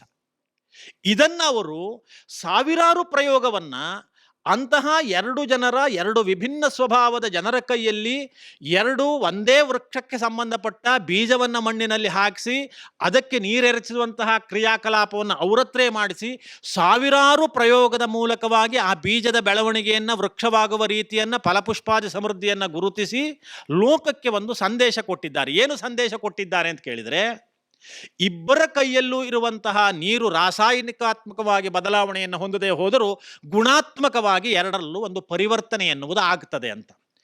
ಇದೇ ಹಿನ್ನೆಲೆಯನ್ನು ಇಟ್ಟುಕೊಂಡು ಓಶೋ ರಜನೀಶ್ ಹೇಳುವಂತಹದ್ದು, ನೀರಿನಲ್ಲಿ ಇದು ಆಗ್ತದೆ ಅಂತ ಆದರೆ ನಮ್ಮ ಸುತ್ತನಲ್ಲಿರುವ ಸ್ಪೇಸ್ನಲ್ಲೂ ಇದು ಆಗಬೇಕು, ಆಗತ್ತೆ ಅಂತ.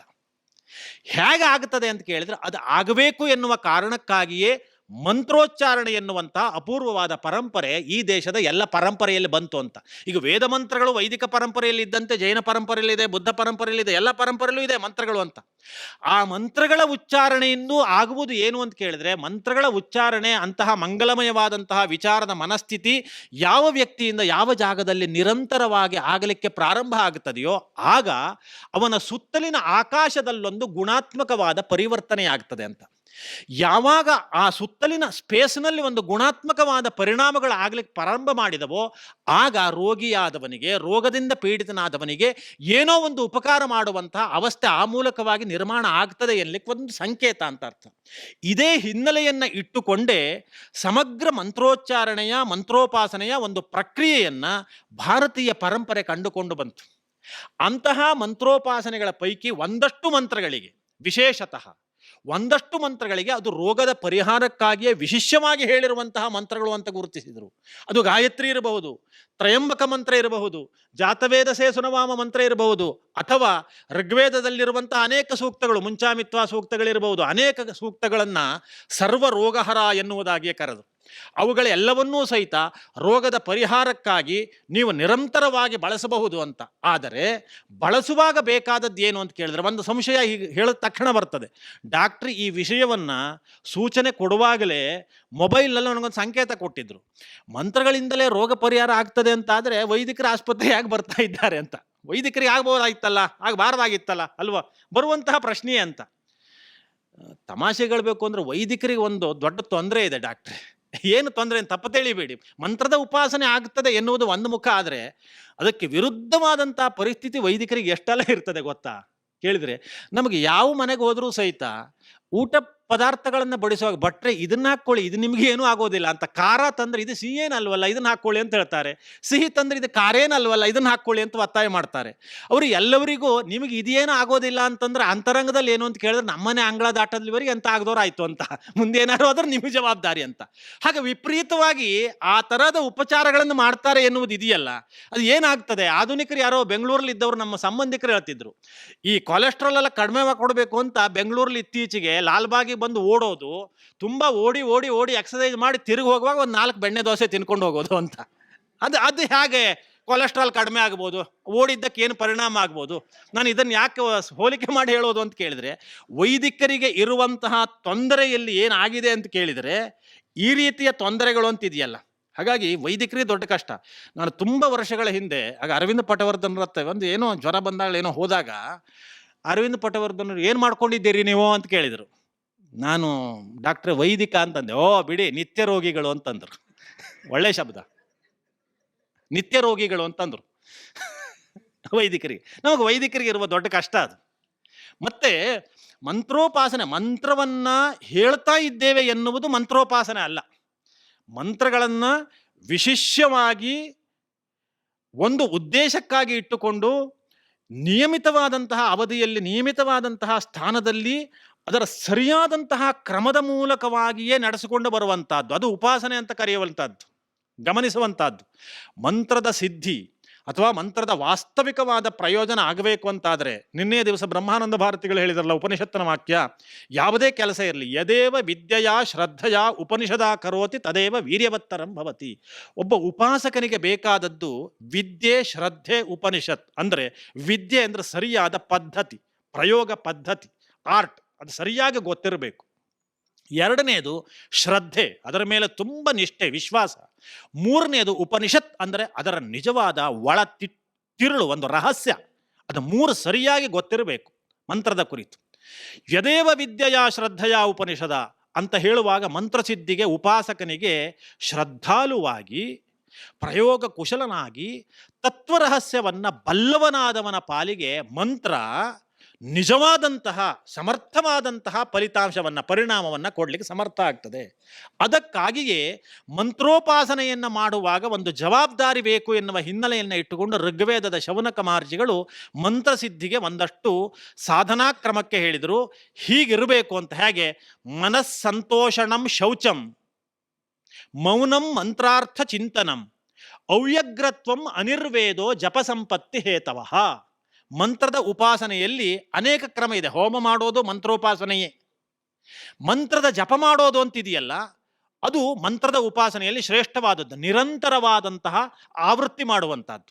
ನಿರಂತರವಾದಂತಹ ಆವೃತ್ತಿಯ ಮೂಲಕವಾಗಿ ಒಂದು ಆಂತರಂಗಿಕವಾದಂತಹ ವಾತಾವರಣವನ್ನು, ಒಂದು ಆಂತರಂಗಿಕವಾಗಿ ಶರೀರದ ಒಳಗಡೆ ಒಂದು ಲಯದ ಸ್ಥಿತಿಯನ್ನು ನಿರ್ಮಾಣ ಮಾಡಿಕೊಳ್ಳುವಂತಹದ್ದು. ಆ ನಿರಂತರತೆ, ಪುರಶ್ಚರಣ ಅಂತ ಕರೀತಾರಲ್ಲ, ನಿರಂತರತೆ ಬರಲಿಕ್ಕೆ ಕಾರಣ ಅದು. ಹಾಗೆ ಮಾಡುವಾಗ ಹೇಗಿರಬೇಕು ಅಂತ ಕೇಳಿದ್ರೆ, ಮೊದಲನೇ ಲಕ್ಷಣ ಮನಸ್ಸಂತೋಷಣಂ, ಮನಸ್ಸು ಪ್ರಸನ್ನವಾಗಿರಬೇಕು. ಮಂತ್ರದ ಸಿದ್ಧಿಗೆ ಆರಂಭದ ಹಂತದಲ್ಲಿ ಇರೋದಿಲ್ಲ, ಗಮನಿಸಬೇಕು. ಸಾಧನೆ ಮಾಡಬೇಕು ಎನ್ನುವರು ಆರಂಭದಲ್ಲಿ ಇರೋದಿಲ್ಲ. ನಮ್ಮ ಅನೇಕರಿಗೆ ಏನಾಗ್ತದೆ, ಬಟ್ರೆ ಮಾಡಬಹುದಿತ್ತು, ಏಕಾಗ್ರತೆ ಬರೋದಿಲ್ಲ, ಹೇಗೆ ಮಾಡೋದು ಅಂತ ಹೇಳ್ಬಿಡ್ತಾರೆ. ಅದು ಏಕಾಗ್ರತೆ ಬರೋದಿಲ್ಲ ಎನ್ನುವುದರ ತಾತ್ಪರ್ಯ ಆ ವಾಕ್ಯಕ್ಕಲ್ಲ, ಮಾಡ್ಲಿಕ್ಕೆ ಮನಸ್ಸಿಲ್ಲ ಎನ್ನುವುದು ಎರಡನೇ ತಾತ್ಪರ್ಯ. ಅದು ಗಟ್ಟಿ ವಾಕ್ಯ. ಅದು ಏಕಾಗ್ರತೆಯು ಮಾಡ್ತಾ ಹೋದಂತೆ ಬರಬೇಕೆ ಬಿಟ್ಟರೆ ಅದು ತಟ್ಟನೆ ಬರೋದಿಲ್ಲ. ನೀವು ಮಾಡದೆ ಹೋದರೆ ಹೇಗೆ ಬರ್ತದೆ? ನಾನು ಅನೇಕ ಕಡೆಗೆ ತಮಾಷೆ ಹೇಳೋದುಂಟು, ಸಂಧ್ಯಾ ವಂದನೆಯನ್ನು ಏನು ಅಂತ ಗೊತ್ತಾದ್ರೆ ನಾವು ಮಾಡ್ತೇವೆ ಅಂತ, ನೀವು ಮಾಡಿದೊರ್ತು ಏನು ಅಂತ ಗೊತ್ತಾಗೋದಿಲ್ವಲ್ಲ, ಹೌದಲ್ವ? ಯಾವುದೋ ಒಬ್ಬ ಮನುಷ್ಯ ಈಜು ಕಲಿತೇನೆ ಅಂತ ನೀರಿಗೆ ಬಿದ್ದವ, ಸರಿಯಾಗಿ ಈಜ್ಲಿಕ್ಕಾಗದೆ ಮೂಗು ಬಾಯಿಯೊಳಗೆಲ್ಲ ನೀರು ಹೋಯ್ತು, ಸಾಯುವ ಸ್ಥಿತಿ ಬಂತು. ಯಾರೋ ಎತ್ಕೊಂಡು ಬಂದ್ರ ಮೇಲೆ, ಎತ್ಕೊಂಡು ಬಂದ ಮೇಲೆ ಬಾ ಬಡ ಜೀವಿಯೇ ಬದುಕದೆ ಅಂತ ಮೇಲೆ ಬಂದವನು ಊರೆಲ್ಲ ಹೇಳ್ತಾ ತಿರುಗ್ತಿದ್ದಂತೆ. ಏನು ಹೇಳ್ತಾ ತಿರುಗ್ತಿದ್ದ ಗೊತ್ತಾ? ನಾನು ಅವತ್ತು ಆ ಘಟನೆ ಆದಮೇಲೆ ಒಂದು ನಿರ್ಣಯ ಮಾಡಿಬಿಟ್ಟೆ. ಏನು ನಿರ್ಣಯ ಅಂತ ಕೇಳಿದ್ರೆ, ಈಜು ಬಂದು ಹೊರತು ಇನ್ನು ನೀರಿಗೆ ಇಳಿಬಾರ್ದು ಅಂತ. ಅದ್ಭುತ ಅಲ್ವಾ? ಹಾಗೆ ಏಕಾಗ್ರತೆ ಬರೋದು ಹೊರತು, ಮನಸ್ಸಿಗೆ ಶಾಂತಿ ಅಂತ ಸಿಗದ ಹೊರತು ನಾನು ಜಪನೆ ಮಾಡ್ಲಿಕ್ಕೆ ಪ್ರಾರಂಭ ಮಾಡೋದಿಲ್ಲ. ಅದು ಪ್ರಾರಂಭವೇ ಆಗೋದಿಲ್ಲ. ಹಾಗಿಲ್ಲದು ಆದರೆ ಅದು ಪ್ರಾರಂಭ ಮಾಡಿ ಮಾಡಿ ಆಗುವಂಥದ್ದು. ಜಪದ ಸಿದ್ಧಿಯ ಹಂತ ಬರುವಾಗ ಹೇಗಿರಬೇಕು ಅಂತ ಕೇಳಿದ್ರೆ, ನೀವು ಜಪಕ್ಕೆ ಕೂಡಿರುವಾಗಲೇ ಮನಸ್ಸಂತೋಷಣಂ, ಮನಸ್ಸೊಂದು ಪ್ರಸನ್ನತೆಯ ಸ್ಥಿತಿಯನ್ನು ಇಟ್ಕೊಂಡಿರಬೇಕು. ಯಾಕೆ? ಮಂತ್ರ ಎಂದರೆ ಅದು ಮನಸ್ಸಿನ ಜೊತೆಯಲ್ಲೂ ವ್ಯವಹರಿಸುವಂಥದ್ದು. ಮಂತ್ರಕ್ಕೆ ನಿನ್ನೆ ದಿವಸ ಹೇಳಿದ್ರಲ್ಲ, ಮೊದಲು ವೈಖರಿಯಿಂದ ಅದ್ರ ದೊಡ್ಡದಾಗಿ ಹೇಳುವಂಥದ್ದು. ಆ ದೊಡ್ಡದಾಗಿ ಹೇಳಬೇಕು ಕಾರಣ ಯಾಕೆ ಅಂತ ಕೇಳಿದರೆ, ಮೊದಲನೇ ಸಾರಿಯೇ ಮನುಷ್ಯನಿಗೆ ನೇರವಾಗಿ ನೀವು ಮಾನಸಿಕವಾಗಿಯೇ ಮಾಡಬೇಕು ಅಂತ ಹೊರಟು ಬಿಟ್ಟರೆ ವಿಚಾರಗಳ ಗೊಂದಲ, ವಿಪರೀತವಾದ ಕ್ರಿಯಾ ಪ್ರಪಂಚದಲ್ಲಿ ತನ್ನನ್ನು ತೊಡಗಿಸಿದಂತಹ ಪರಿಣಾಮ ಎನ್ನುವಂತಹದ್ದು ಇದೆಯಲ್ಲ, ಅದು ಹಾಗೆ ಸುಮ್ಮನೆ ಮಾಡ್ಲಿಕ್ಕೆ ಬಿಡೋದಿಲ್ಲ. ಮನಸ್ಸು ಹಾಗೆ ಸುಮ್ಮನೆ ನಮ್ಮನ್ನು ಬಗ್ಗಿಸ್ತೇನೆ ಅಂತ ಹೇಳಿದ್ರೆ ಕೇಳೋದಿಲ್ಲ, ಅದು ಮಾಲೀಕಾಗಿ ಕೂತ್ಕೊಳ್ತದೆ. ಹಾಗಾಗಿ ತಟ್ಟನೆ ಆಗೋದಿಲ್ಲ. ಸ್ವಲ್ಪ ದೊಡ್ಡ ಸ್ವರದಿಂದ ಪ್ರಾರಂಭ ಮಾಡಿ, ವೈಖರಿಯಿಂದ ಪ್ರಾರಂಭ ಮಾಡಿ, ಆಮೇಲೆ ನಿಧಾನಕ್ಕೆ ಉಪಾಂಶ ಅಂದರೆ ಸಣ್ಣಗೆ ನಮಗೆ ಮಾತ್ರ ಕೇಳುವಂತೆ ಮಾಡಿ, ಆಮೇಲೆ ಅದು ಮಾನಸಿಕ ಹಂತಕ್ಕೆ ಬರಬೇಕು. ಹೀಗೆ ಮಾನಸಿಕಕ್ಕೆ ಹಂತಕ್ಕೆ ಬಂದು ಮಂತ್ರ ಎನ್ನುವುದರ ವ್ಯವಹಾರ ಮುಂದೆ ನಡೆಯುವುದರಿಂದ ಆ ಮನಸ್ಸು ಎನ್ನುವಂತಹದ್ದು ಇದೆಯಲ್ಲ, ಅದೊಂದು ಸಮಸ್ಥಿತಿಯಲ್ಲಿ, ಅದೊಂದು ಸಂತೋಷದ ಸ್ಥಿತಿಯಲ್ಲಿ ಇದೆ ಅಂತಾದರೆ ಜಪ ಮಾಡುವಾಗ ಒಂದು ಥರದ ಉಲ್ಲಾಸದ ಸ್ಥಿತಿ ಇರ್ತದೆ. ಆದ್ದರಿಂದ ಮೊದಲನೇದಾದ ಘಟ್ಟ ಶೌನಕರು ಹೇಳೋದು, ಅಂತಹ ಮನಸ್ಸಂತೋಷವನ್ನು ಗಳಿಸಿಕೊಳ್ಳಿ, ಅದು ಜಪದ ಮೂಲಕವೇ ಗಣನೆ ಆಗ್ತದೆ. ಆಮೇಲೆ ಶೌಚಂ, ಶುಚಿಯಾದಂಥ ನಾವು ಕುಳಿತುಕೊಳ್ಳುವ ಸ್ಥಾನ ಆದಷ್ಟು ಪ್ರತಿ ದಿವಸ ಅದು ಒಂದೇ ಜಾಗದಲ್ಲಿರಬೇಕು. ಕುಳಿತುಕೊಳ್ಳುವ ಆಸನ ನಮ್ಮದಾದ ಪ್ರತ್ಯೇಕವಾಗಿರಬೇಕು. ನಾವು ಧರಿಸಿರುವಂತಹ ಬಟ್ಟೆಯೂ ಸಹಿತ ಶುಚಿಯಾಗಿರಬೇಕು. ನಾವು ಸ್ನಾನ ಮಾಡಿರಬೇಕು.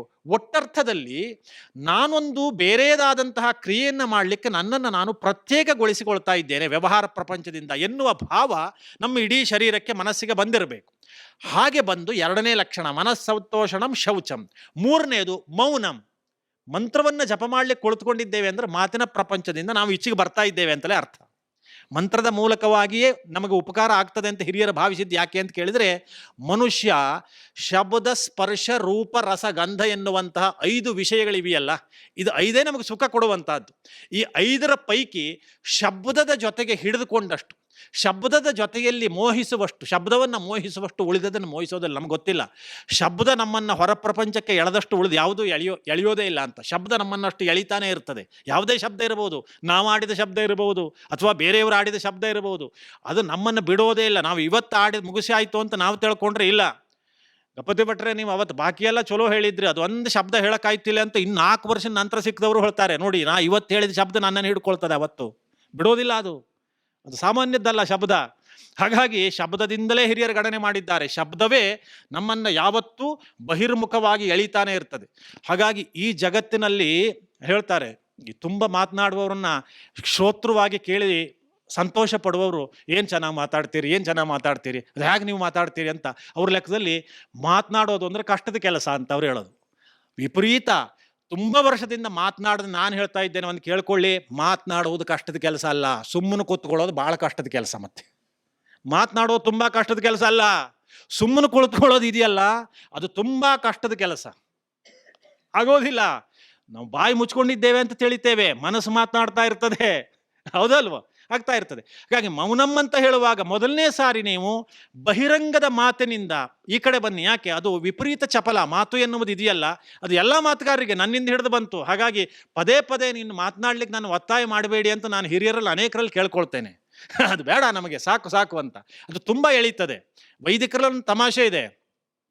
3 ಜನ ವೈದಿಕರು ಯಾವುದೋ ಸಂಜೆ ಹೊತ್ತು ಹೀಗೆ ವಾಯುವಿಹಾರಕ್ಕೆ ಅಂತ ಹೋದವರು ಸಂಧ್ಯಾಕಾಲ ಬಂದುಬಿಡ್ತು ಅಂತ ಕಾಲದಲ್ಲಿ ಸಂಧ್ಯಾ ವಂದನೆ ಮಾಡೋದು ಮುಖ್ಯ ಅಂತ ಅಲ್ಲೇ ಒಂದು ಕೊಳ ಕಂಡಿತು, ಕೈಕಾಲು ಮುಖ ತಕ್ಕೊಂಡು ಇಲ್ಲೇ ಪ್ರಾರಂಭ ಮಾಡೋಣ ಅಂತ ಸಂಧ್ಯಾ ವಂದನೆ ಮಾಡ್ಲಿಕ್ಕೆ ಪ್ರಾರಂಭ ಮಾಡಿದರು. ಸಂಧ್ಯಾ ವಂದನೆ ಮಾಡ್ತಾ ಇರೋ ಸಂದರ್ಭದಲ್ಲಿ ಯಾವುದೋ ಆಟ ಆಡ್ತಾ ಇರುವಂತಹ ಹುಡುಗರು ಇದ್ದಾರಲ್ಲ, ಮಕ್ಕಳು, ಅವರು ಆಟ ಆಡಿ ಸುಸ್ತಾಗಿದೆ ಅಂತ ಓಡಿ ಬಂದು ನೀರಿನಲ್ಲಿ ಬೀಳಬೇಕು ಅಂತ ಓಡಿ ಬಂದು ಒಬ್ಬ ನೀರಿನಲ್ಲಿ ಕೊಳದಲ್ಲಿ ಬಿದ್ದೇ ಬಿಟ್ಟ. ಅವ ಬಿದ್ದ ಪ್ರಭಾವದಿಂದ ಆ ನೀರಿದೆಯಲ್ಲ ಅದು ಒಂದು ಭಟ್ರ ಮೈಗೆ ಎರಚೇ ಬಿಡ್ತು. ಸಂಧ್ಯಾ ವಂದನೆ ಕೂಳ್ತವ್ರಿಗೆ ಜಪ ಮಾಡ್ತಾ ಇದ್ರು. ನೀರು ಎರಚಿದ ತಕ್ಷಣ ಭಟ್ರು ಕಣ್ಣು ಬಿಟ್ಟು, ನಾ ಇಲ್ಲಿ ಸಂಧ್ಯಾ ವಂದನೆ ಮಾಡ್ತಾ ಇದ್ದೇನೆ, ನೀನು ನೀರು ಇನ್ನೆಲ್ಲ ಹೀಗೆಲ್ಲ ಮಾಡಿಬಿಟ್ಟಿಲ್ಲ ಅಂತ ಮಾತಾಡ್ಬಿಟ್ರು. ಅವರು ಮಾತಾಡಿದ ತಕ್ಷಣ ಪಕ್ಕದಲ್ಲಿರುವವರು, ಭಟ್ರೆ ಜಪ ಮಾಡ್ತಾ ಇದ್ದಾಗ ಮಾತಾಡಲಾಗ, ನೀವು ಮಾತಾಡ್ಬಿಟ್ರಿ ಅಂತಂದ್ರು. ಇವರು ಮಾತನಾಡಿದ ತಕ್ಷಣ 3ನೇವ್ರಿಗೆ ನಗು ಬಂತಂತೆ, ನಾನು ಗೆದ್ದೆ ಅಂತ. ಭಟ್ರೆ ಜಪಕ್ಕೆ ಕೂತಾಗ ಮಾತಾಡಬಾರ್ದು ಅಂತ ನೀವು ಮಾತಾಡಿಯೇ ಹೇಳಿದ್ರಿ ಅಂತ ಅವರು ಮಾತೇ ಆಡ್ಬಿಟ್ರು. ಕಷ್ಟ, ಇದು ತುಂಬ ಕಷ್ಟ. ಅದು ಜಪಕ್ಕೆ ಕೂತಾಗಲೇ ನಮಗೆ ಮಾತಾಡಬೇಕು ಅಂತ ಕಾಣೋದು ಹೆಚ್ಚು. ಹಾಗಾಗಿ ವೈದಿಕರು ಸಂಸ್ಕೃತದ ಮಾತಾಡೋದು ಅಂತ ಇಟ್ಕೊಳ್ಬಿಡ್ತಾರೆ. ಅಂದರೆ ಅದರಲ್ಲೇ ಸ್ವಲ್ಪ ಶ್ರೇಷ್ಠವಾಗಿ ಇರಲಿ ಅಂತ ಸಂಸ್ಕೃತದ ಕೆಲವು ಶಬ್ದ ಎಷ್ಟೋ ಸಾರಿ ಕಷ್ಟ ಆಗ್ತದೆ, ಆದರೂ ಅದನ್ನು ಮಾಡಿಬಿಡೋಣ ಅಂತ. ಅರ್ಥ ಏನು ಅಂತ ಕೇಳಿದರೆ, ವ್ಯಾವಹಾರಿಕ ಮಾತಿನ ಪ್ರಪಂಚದಿಂದ ನಾವು ಈ ಕಡೆ ಬರ್ತಾ ಇದ್ದೇವಲ್ಲ, ಮಂತ್ರದ ಉಪಾಸನೆಯ ಸಂದರ್ಭದಲ್ಲಿ ಮತ್ತೆ ನಮ್ಮನ್ನು ವ್ಯವಹಾರ ಪ್ರಪಂಚ ಎಳೀಬಾರದು. ಅದಕ್ಕಾಗಿ ಆದಷ್ಟು ಮಂತ್ರೋಪಾಸನೆಯ ಸಂದರ್ಭದಲ್ಲಿ ಮೌನವಾಗಿರುವಂತಹದ್ದು 3ನೇ ಮುಖ್ಯ ಗುಣ. 4ನೇದು ಮಂತ್ರಾರ್ಥ ಚಿಂತನಂ. ಅದು ಆರಂಭದ ಹಂತದಲ್ಲಿ ಅಲ್ಲ, ನಿನ್ನೆ ಸ್ವಾಮಿಗಳು ಹೇಳಿದಂತೆ ಆರಂಭದ ಹಂತದಲ್ಲಿ ಶುದ್ಧವಾದಂತಹ ಸ್ವರವಿನ್ಯಾಸವನ್ನು ಲಯವನ್ನು ಅನುಸರಿಸಿಕೊಂಡು ನಿರಂತರವಾಗಿ ಜಪ ಮಾಡಿಕೊಳ್ಳುತ್ತಾ ಬಂದರೆ, ಅದು ಯಾವಾಗ ಮಾನಸಿಕ ಹಂತಕ್ಕೆ ಆ ಜಪ ಬರ್ತದೆಯೋ ಆ ಸಂದರ್ಭದಲ್ಲಿ ಮಂತ್ರಾರ್ಥದ ಚಿಂತನೆಯನ್ನು ಮಾಡಲಿಕ್ಕೆ ಪ್ರಾರಂಭ ಮಾಡಿದರೆ ಜಪದ ಸಿದ್ಧಿಗೆ ಅದು ಪುಷ್ಟಿ ಕೊಡುವಂತಹ ಅಂಶ. ಹಾಗಾಗಿ ಮಂತ್ರಾರ್ಥ ಚಿಂತನ ಅದು ಬೇಕು. ಮಂತ್ರವನ್ನು ಯಾವ ಭಾವದಿಂದ ಈ ಮಂತ್ರವನ್ನು ಗುರುತಿಸಿದ್ದಾರೆ, ಯಾವ ಭಾವದಿಂದ ಈ ಮಂತ್ರ ಹೇಳಿದ್ದಾರೆ ಎನ್ನುವ ಭಾವವನ್ನು ಇಟ್ಟುಕೊಳ್ಳಿಕ್ಕೆ.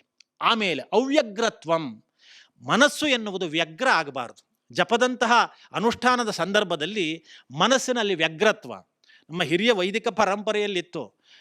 ಅಜ್ಜಂಗೆ ಜಪ ಮುಗಿಸಿ ಬಂದ ತಕ್ಷಣ ನರಸಿಂಹನ ಉಪಾಸನೆ ಮಾಡಿದ್ರಿಂದ ಭಯಂಕರ ಸಿಟ್ಟು ಬತ್ತು ಅಂತ. ಜಪ ಮುಗಿದ ಕೂಡ ಸಿಟ್ಟೆ ಅವ್ರ ಮನೆಯವರ ಮೇಲೆ ಕಾರುವಂಥದ್ದು. ಆ ವ್ಯಗ್ರತೆ ಇದೆಯಲ್ಲ, ಜಪ ಇರಲಿ, ದೇವ ಪೂಜೆಯೇ ಇರಲಿ, ನಾವು ಮಾಡಿದ್ದು ದೇವರಿಗೆ ತಲುಪಿತು ಅಂತ ಹೇಳಲಿಕ್ಕೆ ನಾನು ಗುರುತಿಸಿಕೊಂಡಂತೆ ಮೊದಲನೇ ಲಕ್ಷಣ. ಅದು ಮುಗಿದು ನಾವು ಬಹಿರ್ಮುಖಕ್ಕೆ ಬಂದಾಗ ಮನಸ್ಸೊಂದು ತೃಪ್ತಿಯಾಗಿ ಎದುರಿಗರೆ ಇರುವಂತಹ ಜೊತೆ ಯಾರು ಕಂಡ್ರೆ ಅವರ ಜೊತೆಯಲ್ಲಿ ಸ್ನೇಹಮಯವಾಗಿ ವರ್ತಿಸಲಿಕ್ಕೆ ನಮಗೆ ಆಯಿತು ಅಂತ ಆದರೆ, ನಾನು ಮಾಡಿದ ಜಪ ಏನೋ ಪರಿಣಾಮ ಕೊಟ್ಟಿದೆ ಅಂತ ತಿಳ್ಕೊಳ್ಳಿಕ್ಕೆ ಅದೊಂದು ಸಂಕೇತ. ಅದಿಲ್ಲದೆ ಇದಕ್ಕೆ ವ್ಯತಿರಿಕ್ತ ಆಯಿತು ಅಂತ ಆದರೆ ಬ್ಯಾಲೆನ್ಸ್ ಶೀಟ್ ಅಲ್ಲಿಂದ ಅಲ್ಲಿಗೆ ಆಯಿತು ಅಂತಲೇ ಅರ್ಥ. ಅದು ಎಷ್ಟೇ ಮಾಡಿರಲಿ ಆ ಅವ್ಯಗ್ರತ್ವದ ಲಕ್ಷಣ ಇದೆಯಲ್ಲ, ಅದು ಒಬ್ಬ ಸಾಧಕನಿಗೆ, ಮಂತ್ರೋಪಾಸನೆ ಮಾಡುವವನಿಗೆ, ಮಂತ್ರ ನಿಜವಾದ ಪರಿಣಾಮವನ್ನು ಕೊಡಬೇಕು ಅಂತ ಭಾವಿಸುವವನಿಗೆ ಬೇಕಾದದ್ದು. ಅದಕ್ಕಿಂತ ಮುಖ್ಯವಾದದ್ದನ್ನು ಕೊನೆಗೆ ಹೇಳಿದ್ರು. ಏನು ಗೊತ್ತಾ? ಅನಿರ್ವೇದ. ಅಂದರೆ ಜಪದ ಬಗ್ಗೆ ವೈರಾಗ್ಯ ಬರಬಾರ್ದು ಅಂತ. ಮನುಷ್ಯನಿಗೆ ಯಾವುದರ ಬಗ್ಗೆ ವೈರಾಗ್ಯ ಬಂದರೂ ಅಡ್ಡಿಲ್ಲ, ಜಪ ಮಾಡುವ ತನ್ನ ಸಾಧನೆಯ ಬಗ್ಗೆ ವೈರಾಗ್ಯ ಬರಬಾರದು ಅಂತ. ನಾನು ಇನ್ನೂ ಮಾಡಬೇಕಾಗಿತ್ತಲ್ಲ ಅಲ್ವೋ. ಸಂಸ್ಕೃತದಲ್ಲಿ ಒಂದು ಪ್ರಸಿದ್ಧ ಮಾತಿದೆ, ಸಂತೋಷ ಸ್ತ್ರೀಷು ಕರ್ತವ್ಯ. ಸಂತೋಷ ಪಡುವುದಿದ್ರೆ 3 ವಿಷಯದಲ್ಲಿ ಸಂತೋಷ ಪಟ್ಟುಕೊಳ್ಳಿ ಅಂತ. ಯಾವ ವಿಷಯದಲ್ಲಿ ಅಂತ ಕೇಳಿದ್ರೆ, ಸ್ವದಾರೆ ಭೋಜನೆ ಧನೆ. ನಮ್ಮ ಹೆಂಡತಿಯ ವಿಷಯದಲ್ಲಿ ಸಂತೋಷ, ನನ್ನ ಯೋಗ್ಯತೆಗೆ ನನ್ನ ದೇವರು ಅನುಗ್ರಹ ಮಾಡಿದ್ದಾನೆ, ಆದ್ದರಿಂದ ಈ ಹೆಂಡತಿ ಜೊತೆಗೆ ನಾವು ಸಂತೋಷವಾಗಿರೋಣ, ಇದ್ರ ವಿಷಯದಲ್ಲಿ ಸಂತೋಷವಂತೆ. 2ನೇದು ಭೋಜನದಲ್ಲಿ, ಇವತ್ತು ನನಗೆ ಈ ಭೋಜನ ಪ್ರಾಪ್ತಿಯಾಗಿದೆ, ಆದ್ದರಿಂದ ಇವತ್ತಿನ ಈ ಭೋಜನದಲ್ಲಿ ನಾವು ಸಂತೋಷ ಪಡೋಣ, ಸಂತೋಷವಾಗಿ ಊಟ ಮಾಡೋಣ. ಧನ, ದೇವರು ನನ್ನ ಪರಿಶ್ರಮಕ್ಕೆ ನನಗೆ ಈಗಿಷ್ಟು ಕೊಟ್ಟಿದ್ದಾನೆ. ಎಲ್ಲವಸೇ ನಿಜ ಕರ್ಮೋಪಾತ್ತಂ ವಿತ್ತಂ ತೇನ ವಿನೋದಯ ಚಿತ್ತಂ. ನನ್ನ ಕರ್ಮದಿಂದ ನನ್ನ ಪರಿಶ್ರಮದಿಂದ ನನಗಿಷ್ಟು ಸಿಕ್ಕಿದೆ, ಆದ್ದರಿಂದ ನಾನು ಇದರಿಂದ ಸಂತೋಷವಾಗಿರ್ತೇನೆ. ಈ 3 ವಿಷಯದಲ್ಲಿ ಸಂತೋಷ ಇರಲಿ ಅಂತ ಕೇಳಿದ್ರು. ಆಮೇಲೆ ತ್ರಿಷುಚೈವ ನಕರ್ತವ್ಯ, 3 ವಿಷಯದಲ್ಲಿ ಸಂತೋಷ ಪಡಬೇಡಿ. ಯಾವ ವಿಷಯದಲ್ಲಿ? ಅಧ್ಯಯನೇ ಜಪದಾನಯೋ. ಅಧ್ಯಯನ ಮಾಡುವ ವಿಷಯ ಅಲ್ಲಿ ಸಾಕು. ನಮ್ಮ ವೈದಿಕರಲ್ಲಿ ಇರ್ತದೆ, ಇನ್ನಲ್ಲ ನಾವು ಯಾಕೆ ಓದಬೇಕು ಅಂತ ಅಲ್ವಾ. ಯಾವುದೋ ಒಂದು ಹಂತ ಬಂದಾಗ ಆಗಿಬಿಡ್ತದೆ. ನನ್ನದೇ ಬದುಕಿನಲ್ಲಿ ಒಂದು ತಮಾಷೆ ಆಯಿತು. ನಾವು ಯಾವುದೋ ತುಂಬ ವೈದಿಕರು ಬೆಂಗಳೂರಿನಲ್ಲಿ ಯಾವುದೋ ಗೃಹ ಪ್ರವೇಶಕ್ಕೆ ಹೋಗಿದ್ವಿ. ಆಮೇಲೆ ತಿರುಗಿ ಬರುವಾಗ ಏನೋ ಪುಸ್ತಕ ತೊಗೊಳ್ಬೇಕು ಅಂತ ನನಗೆ ವೇದಾಂತ ಭವನಕ್ಕೆ ಹೋಗಬೇಕು ಅಂತಂದೆ. ಎಲ್ಲ ಬಂದರು. ನನ್ನ ಜೊತೆಲಿ ಉಳಿದ ವೈದಿಕರು ಬಂದರು. ಒಬ್ಬರು ಹಿರಿಯ ವೈದಿಕರು ಇದ್ದರು, ವಯಸ್ಸಾದವರು. ವೇದಾಂತ ಭವನದಲ್ಲಿ ನಾನೇನೋ ಪುಸ್ತಕ ತೊಗೊಳ್ತಾ ಇದ್ದೆ. ತೊಗೊಳ್ತಾ ಇರುವಾಗ ಅವರು ನಾನು ತೊಗೊಳ್ಳೋ ಪುಸ್ತಕ ಎಲ್ಲ ನೋಡಿದರು. ನೋಡಿದವ್ರಿಗೆ ಅಪತಿ ಭಟ್ರೆ ಇನ್ನೆಲ್ಲ ಹೆಂಗೆ ಇದ್ರನ್ನ ತಗೊಂಡು ಓದೋದೆ ಅಂತ ಮಾಡ್ತೀರಾ, ನಿಮ್ಮಂಥವು ತಗೊಳ್ಳೋ ಅಂತಂದೇ ಬಿಟ್ರು. ನನಗೂ ಅದು ನನ್ನ ದೌರ್ಬಲ್ಯವೋ ಏನೋ ಗೊತ್ತಿಲ್ಲ, ಈ ಕೆಲವು ಮಾತುಗಳನ್ನು ಎದುರಿನವ್ರು ಮಾಡಿದ ತಕ್ಷಣ ನನಗೆ ಉದ್ರೆ ಇಟ್ಕೊಳ್ಳಿಕ್ಕೆ ಬರೋದೇ ಇಲ್ಲ. ಆ ಕ್ಷಣದಲ್ಲಿ ಚುಕ್ತ ಮಾಡಿಬಿಡ್ಬೇಕು ಅಂತ ಅನಿಸ್ಬಿಡ್ತಾರೆ ತಟ್ನೆ. ನಾನು ತಟ್ನೆ ಏನಂದೆ ಅಂದರೆ, ಭಟ್ರೆ ನಿಮ್ಮೀ ವಯಸ್ಸಿಗೆ ಈ ವಯಸ್ಸಿನಲ್ಲ ನಾವು ಇನ್ನು ತಿರುಗಾಟ ಮಾಡೋದು ಯಾಕೆ, ಓದ್ತಾ ಕೂತ್ಕೊಳ್ಬೇಕು ಅಂತ ಬರಬೇಕಾಗಿತ್ತು. ಆದರೆ ಅದೇ ಬರಲಿಲ್ವಲ್ಲ, ನಿಮಗೆ ನಾನು ತಿರುಗಾಟ ಮಾಡಬಾರ್ದು ಅಂತ ಅನಿಸೋದೇ ಇಲ್ಲ, ಓದಬಾರ್ದು ಅಂತಲೇ ಅನಿಸ್ತಾ ಇರ್ತದೆಯಲ್ಲ ಅಂತ. ಹಾಗಾಗಿ ವೈದಿಕ ವೃತ್ತಿಯನ್ನು ವಿದ್ವಾಂಸರು ಅಧ್ಯಯನ ಶತ್ರು ಅಂತ ಕರೀತಾರೆ. ಈ ವೃತ್ತಿಯೇ ಇದೆಯಲ್ಲ ಅದು ಅಧ್ಯಯನಕ್ಕೆ ಪರಮಶತ್ರು.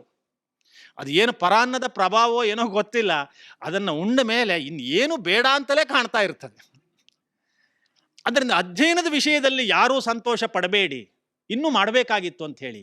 ಆಮೇಲೆ ಜಪದ ವಿಷಯದಲ್ಲೂ ಹಾಗೆ, ಇಷ್ಟು ಸಾಕು ಅಂತ ತಿಳ್ಕೊಳ್ಬೇಡಿ, ಇನ್ನೂ ಹೆಚ್ಚೆಚ್ಚು ಮಾಡ್ತಾವಳಿ. ದಾನದ ವಿಷಯದಲ್ಲೂ ಹಾಗೆ, ಅದು ಎಷ್ಟೇ ಕೊಟ್ಟಿರಿ ನೀವು, ಇನ್ನೂ ಹೆಚ್ಚು ಕೊಡಬೇಕಾಗಿತ್ತು, ನಾನು ಕಡಿಮೆ ಕೊಟ್ಟೆ ಎನ್ನುವ ಭಾವವೇ ಇರಲಿ ಅಂತ. ಹಾಗಾಗಿ ಶೌನಕರು ಕೊನೆಯಲ್ಲಿ ಏನು ಹೇಳಿದರು, ಅನಿರ್ವೇದ, ಜಪದ ವಿಷಯದಲ್ಲಿ ನಿರ್ವೇದ ಅಂದರೆ ವೈರಾಗ್ಯ ಬರಬಾರದು. ಇದು ಜಪ ಸಂಪತ್ತಿ ಹೇತವ. ಜಪ ಎನ್ನುವಂಥದ್ದು ಮಂತ್ರ ಜಪ ಇದೆಯಲ್ಲ, ಅದು ನಿಜವಾಗಿ ಒಂದು ಸಮರ್ಥವಾದ ಜಪವಾಗಿ ಮಂತ್ರವಾಗಿ ನಮಗೆ ವಾಸ್ತವಿಕವಾದಂತಹ ಪರಿಣಾಮವನ್ನು ಕೊಡುವಲ್ಲಿ ಹೆಚ್ಚು ಸಮರ್ಥ ಆಗಬೇಕು ಅಂತಾದರೆ ಈ ಎಲ್ಲ ಅಂಶಗಳು ಮಂತ್ರೋಪಾಸನೆಯ ಸಂದರ್ಭದಲ್ಲಿ ಬೇಕು. ಹಾಗಾಗಿ ನಿತ್ಯ ನೈಮಿತ್ತಿಕವಾಗಿ ಮಂತ್ರೋಪಾಸನೆ ಎನ್ನುವಂತಹದ್ದು ಒಂದು ಹಂತದ ಫಲಿತಾಂಶವನ್ನು ಪರಿಣಾಮವನ್ನು ಮಾತ್ರ, ಅದು ವೈದಿಕರಿರಲಿ ಲೌಕಿಕರಿರಲಿ ಎಲ್ಲರಿಗೂ ಕೊಡುವಂಥದ್ದು ಒಂದು ಹಂತದ್ದನ್ನು ಕೊಡ್ತದೆ. ಆದರೆ ಒಂದು ವಿಶೇಷವಾದಂತಹದ್ದು ಬೇಕು ಅಂತಾದರೆ ಅದಕ್ಕೆ ನಿರಂತರವಾದ ಆವೃತ್ತಿ ಬೇಕು. ಹಾಗೆಯೇ ಈ ಎಲ್ಲ ನಿಯಮವನ್ನು ಪಾಲನೆ ಮಾಡಿಕೊಂಡು ಮುಂದುವರೆದುಕೊಂಡು ಹೋಗಬೇಕಾಗ್ತದೆ. ವೈದ್ಯರಿದ್ದಲ್ಲಿಂದ ನಿಮ್ಮಲ್ಲಿ ನಾನು ಕೇಳಿಕೊಳ್ಳೋದು ಅಥವಾ ಹೇಳುವಂಥದ್ದು, ಒಂದು ಸಾಮಾನ್ಯ ಜ್ವರ ಅಂತ ಬಂದರೆ ಅಲ್ವಾ, ಒಂದು 3 ದಿವಸದ ಕೋರ್ಸ್, ಒಂದು 5 ದಿವಸದ್ದಾರು ಕೋರ್ಸ್ ಮಾಡಬೇಕು ಅಂತ ಹೇಳ್ತೀರಿ. ಅದರ ನಮಗೆ ಹೇಗೆ ಅಂತ ಕೇಳಿದರೆ, ಆರೋಗ್ಯ ಕ್ಷೀಣಿಸಿ ಅವ ಬದುಕಲಿಕ್ಕೆ ಕಷ್ಟ ಎನ್ನುವ ಸ್ಥಿತಿಯಲ್ಲಿ 3 ತಾಸಿನ ಮೃತ್ಯುಂಜಯ ಹೋಮ ಮಾಡಿಕೊಟ್ಟು ಅವನಿಗೆ ಚಿರಂಜೀವಿ ಪಟ್ಟ ಕೊಡಬೇಕು ಅಂತ ಹೇಳ್ತಾರೆ. ನಮ್ಮ ಪರಿಸ್ಥಿತಿ ನೋಡಿ, ನಾವು ಒಂದು 5-6 ದಿವಸ ಮಾಡ್ತೇವೆ ಅಂತ ಹೇಳುವಂಗಿಲ್ಲ, ಹೌದಲ್ವ? ಜಗತ್ತಿನಲ್ಲಿ ಯಾವ ಕೆಲಸಗಾರರಿಗೂ ಈ ಕಷ್ಟ ಇಲ್ಲ, ನಮ್ಮ ಕೆಲಸಕ್ಕಿದೆ. ಏನು ಗೊತ್ತಾ, ನಾವು ಯಜಮಾನ್ಯ ಯಾವ ದಿವಸ ಹೇಳಿದ್ದಾನೋ ಆ ದಿವಸವೇ ಅವ್ರ ಮನೆಗೆ ಹೋಗಬೇಕು. ಅವತ್ತು ಬರಲಿಕ್ಕಾಗಲಿಲ್ಲ, ನಾಳೆ ಬರ್ತೇನೆ ಅಂತ ಆಗೋದಿಲ್ಲ, ಅವತ್ತೇ ಹೋಗಬೇಕು ಅಲ್ವಾ?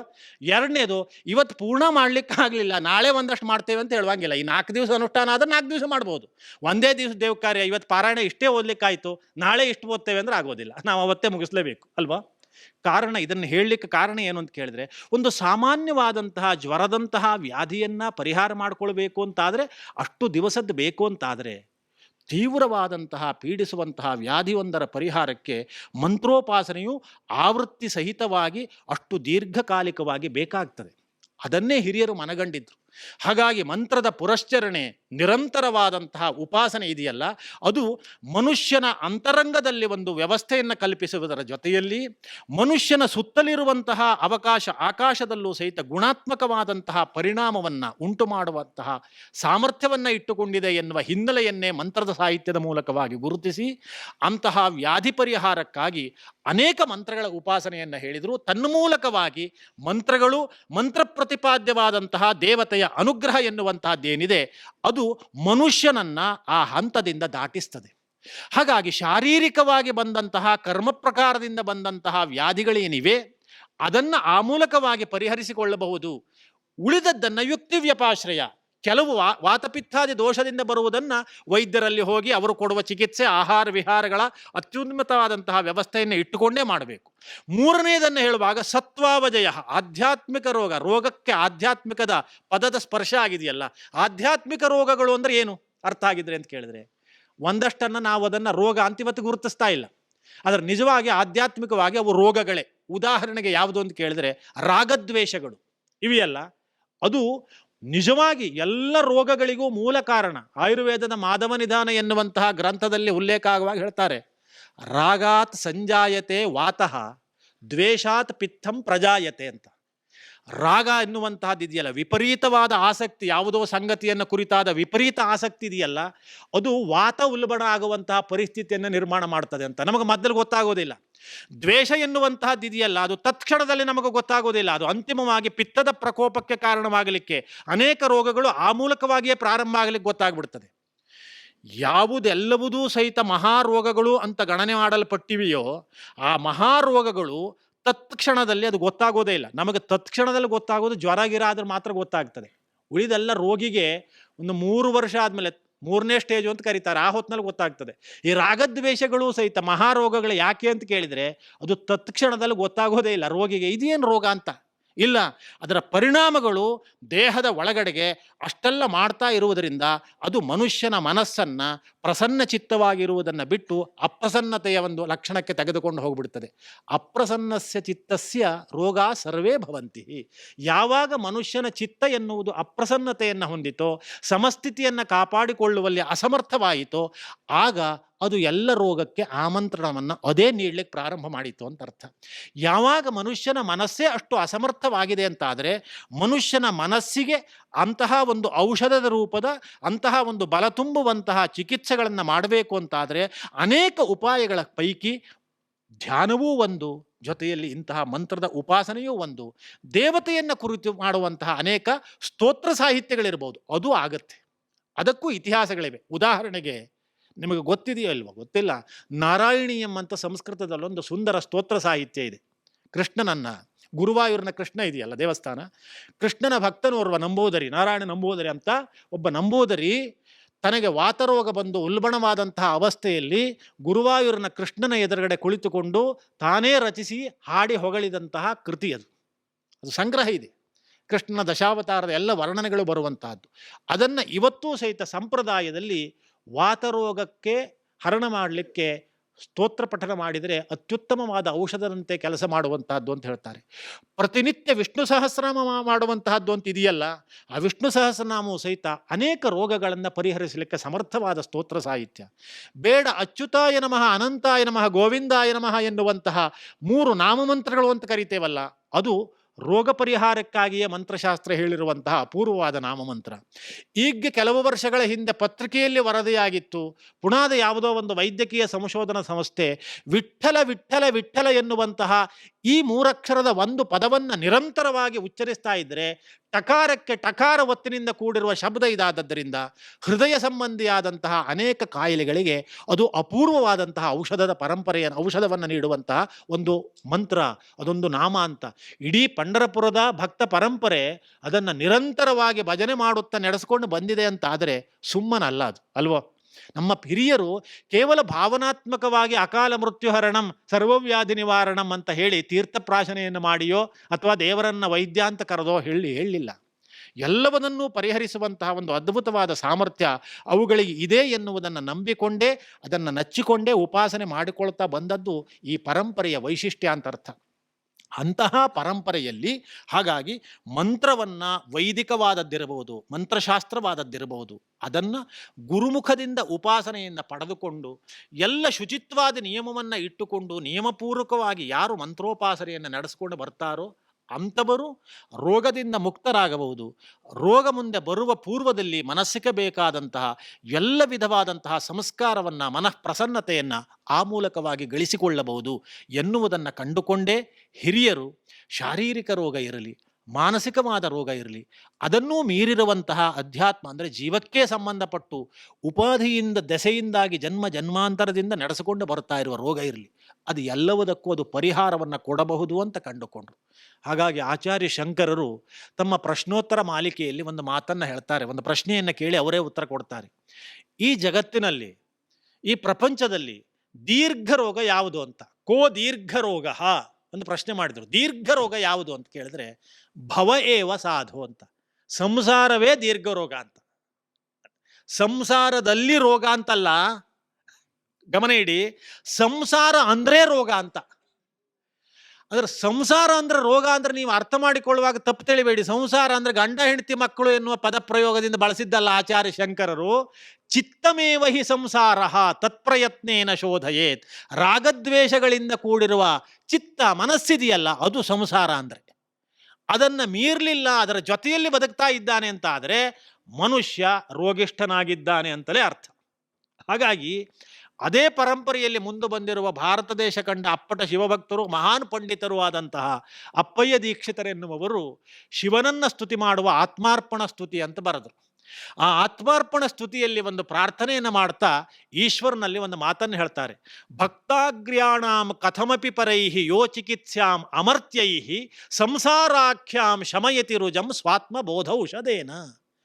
ಭಕ್ತಾಗ್ರರು ಬಂದು ನಿನ್ನ ಎದುರುಗಡೆ ಪ್ರಾರ್ಥನೆ ಮಾಡಿಕೊಳ್ಳುವಾಗ ಪರಮಾತ್ಮ ಉಳಿದ ಎಲ್ಲ ದೇವತೆಗಳಿಂದಲೂ ಗುಣಪಡಿಸಲಾಗದೇ ಇರುವಂತಹ ಅಚಿಕಿತ್ಸ್ಯವಾದಂತಹ ರೋಗವೊಂದನ್ನು ನೀನು ಪರಿಹರಿಸ್ತೀಯ. ಅದು ಯಾವ ರೋಗ ಅಂತ ಕೇಳಿದರೆ ಸಂಸಾರಾಖ್ಯಾಂ ಶಮಯತಿ ರುಜಂ. ಸಂಸಾರ ಎನ್ನುವಂತಹ ರೋಗವನ್ನು ನೀನು ಪರಿಹರಿಸ್ತೀಯ. ಹೇಗೆ ಪರಿಹರಿಸ್ತೀಯ ಅಂತ ಕೇಳಿದ್ರೆ ಸ್ವಾತ್ಮಬೋಧ ಔಷಧೇನ. ಆತ್ಮಬೋಧ, ನಮ್ಮನ್ನು ನಾವು ಅರಿಯಬೇಕು, ನಮ್ಮನ್ನು ನಾವು ತಿಳಿಯಬೇಕು ಎನ್ನುವ ಆತ್ಮಬೋಧನೆಯನ್ನು ಅನುಗ್ರಹ ಮಾಡುವುದರ ಮೂಲಕ.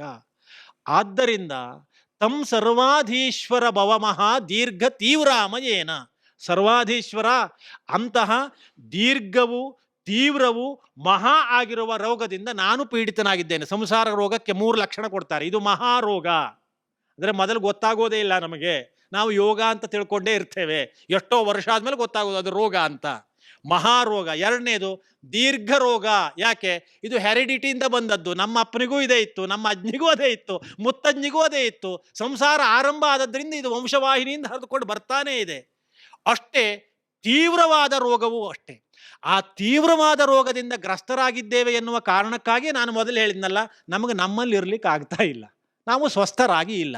ಈ ರಾಗದ್ವೇಷಗಳು ನಮ್ಮನ್ನು ಆಟ ಆಡಿಸ್ತಾ ಇದ್ದಾವೆ ಎನ್ನುವ ಕಾರಣಕ್ಕಾಗಿ ನಮ್ಮಿಷ್ಟೆಲ್ಲ ಹೋರಾಟಗಳು, ನಮ್ಮಿಷ್ಟೆಲ್ಲ ಸಂಘರ್ಷಗಳು ನಡೀತಾ ಇವೆ. ನಮಗೆ ನಮ್ಮ ಸ್ವಸ್ವರೂಪದಲ್ಲಿ ನಿಲ್ಲಕ್ಕಾಗ್ತಾ ಇಲ್ಲ.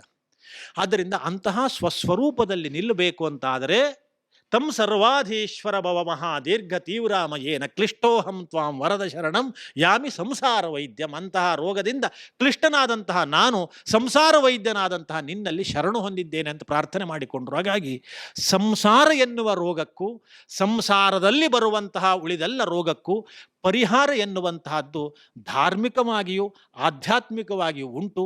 ಅದನ್ನು ಈಗಿನ ಆಧುನಿಕ ಕಾಲಕ್ಕೆ, ಜೀವನ ಶೈಲಿಯೇ ಬದಲಾಡಿಕೊಂಡಿರುವಂತಹ ಈ ಕಾಲಕ್ಕೆ ಪೂರ್ಣ ಪ್ರಮಾಣದಲ್ಲಿ ಅದನ್ನು ಬಳಸಿ, ಮಂತ್ರಗಳಿಗೆ ಸಾಮರ್ಥ್ಯ ಇಲ್ಲ ಅಂತ ಅರ್ಥ ಅಲ್ಲ, ಸಮರ್ಥವಾದಂತಹ ಮಂತ್ರವನ್ನು ಉಪಾಸನೆ ಮಾಡುವ ಸಾಧಕರ ನಿಷ್ಠೆಯ ಶೈಥಿಲ್ಯ ಎನ್ನುವಂತಹದ್ದು ಇರುವುದರಿಂದ ನಮಗೆ ಅದನ್ನು ಮಾತ್ರ ಅವಲಂಬನೆ ಮಾಡಿಕೊಂಡು ಬರಲಿಕ್ಕಾಗದೇ ಹೋದರೂ ವೈದ್ಯರನ್ನು ಉಪಚಾರಕ್ಕಾಗಿ ಚಿಕಿತ್ಸೆಗಾಗಿ ಬಯಸುವುದರ ಜೊತೆಯಲ್ಲಿ ಈ ಉಪಾಸನಾ ಪದ್ಧತಿಯನ್ನು ರೂಢಿಸಿಕೊಂಡು ಬಂದರೆ ವೈದ್ಯರು ಕೊಟ್ಟ ಔಷಧದ ಪರಿಣಾಮಕ್ಕೂ ಒಂದು ಉತ್ತಮ ಸಹಕಾರ. ಮುಂದಿನ ದಿವಸಗಳಲ್ಲಿ ನಾವು ಸ್ವಸ್ಥವಾಗಿ ಇದ್ದುಕೊಂಡು ಬರಲಿಕ್ಕೂ ಹೆಚ್ಚು ಹೆಚ್ಚು ಉಪಕಾರ ಆಗುತ್ತದೆ ಎನ್ನುವ ಭಾವದಿಂದ ಅದನ್ನು ನಾವು ನಡೆಸಿಕೊಂಡು ಬರಬೇಕಾಗಿದೆ.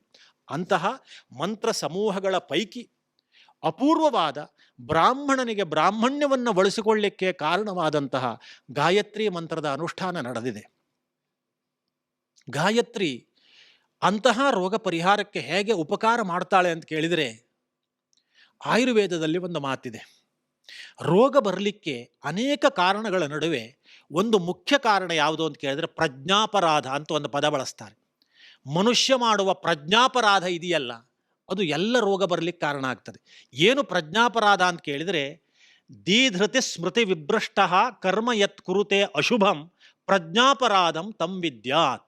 ಬುದ್ಧಿಶಕ್ತಿ, ಸ್ಮೃತಿಶಕ್ತಿ, ಧೈರ್ಯ, ಈ ಮೂರನ್ನೂ ಕಳೆದುಕೊಂಡ ಮನುಷ್ಯನೋರ್ವ ಶಾಸ್ತ್ರಕ್ಕೆ ನಿಷಿದ್ಧವಾದ ತನಗೆ ಅಹಿತವನ್ನು ಉಂಟು ಮಾಡುವಂತಹ ಅಶುಭ ಕರ್ಮವನ್ನು ಮಾಡಲಿಕ್ಕೆ ಉದ್ಯುಕ್ತನಾಗ್ತಾನಲ್ಲ, ಅದು ಮನುಷ್ಯ ಮಾಡುವ ಪ್ರಜ್ಞಾಪರಾಧ ಅಂತ.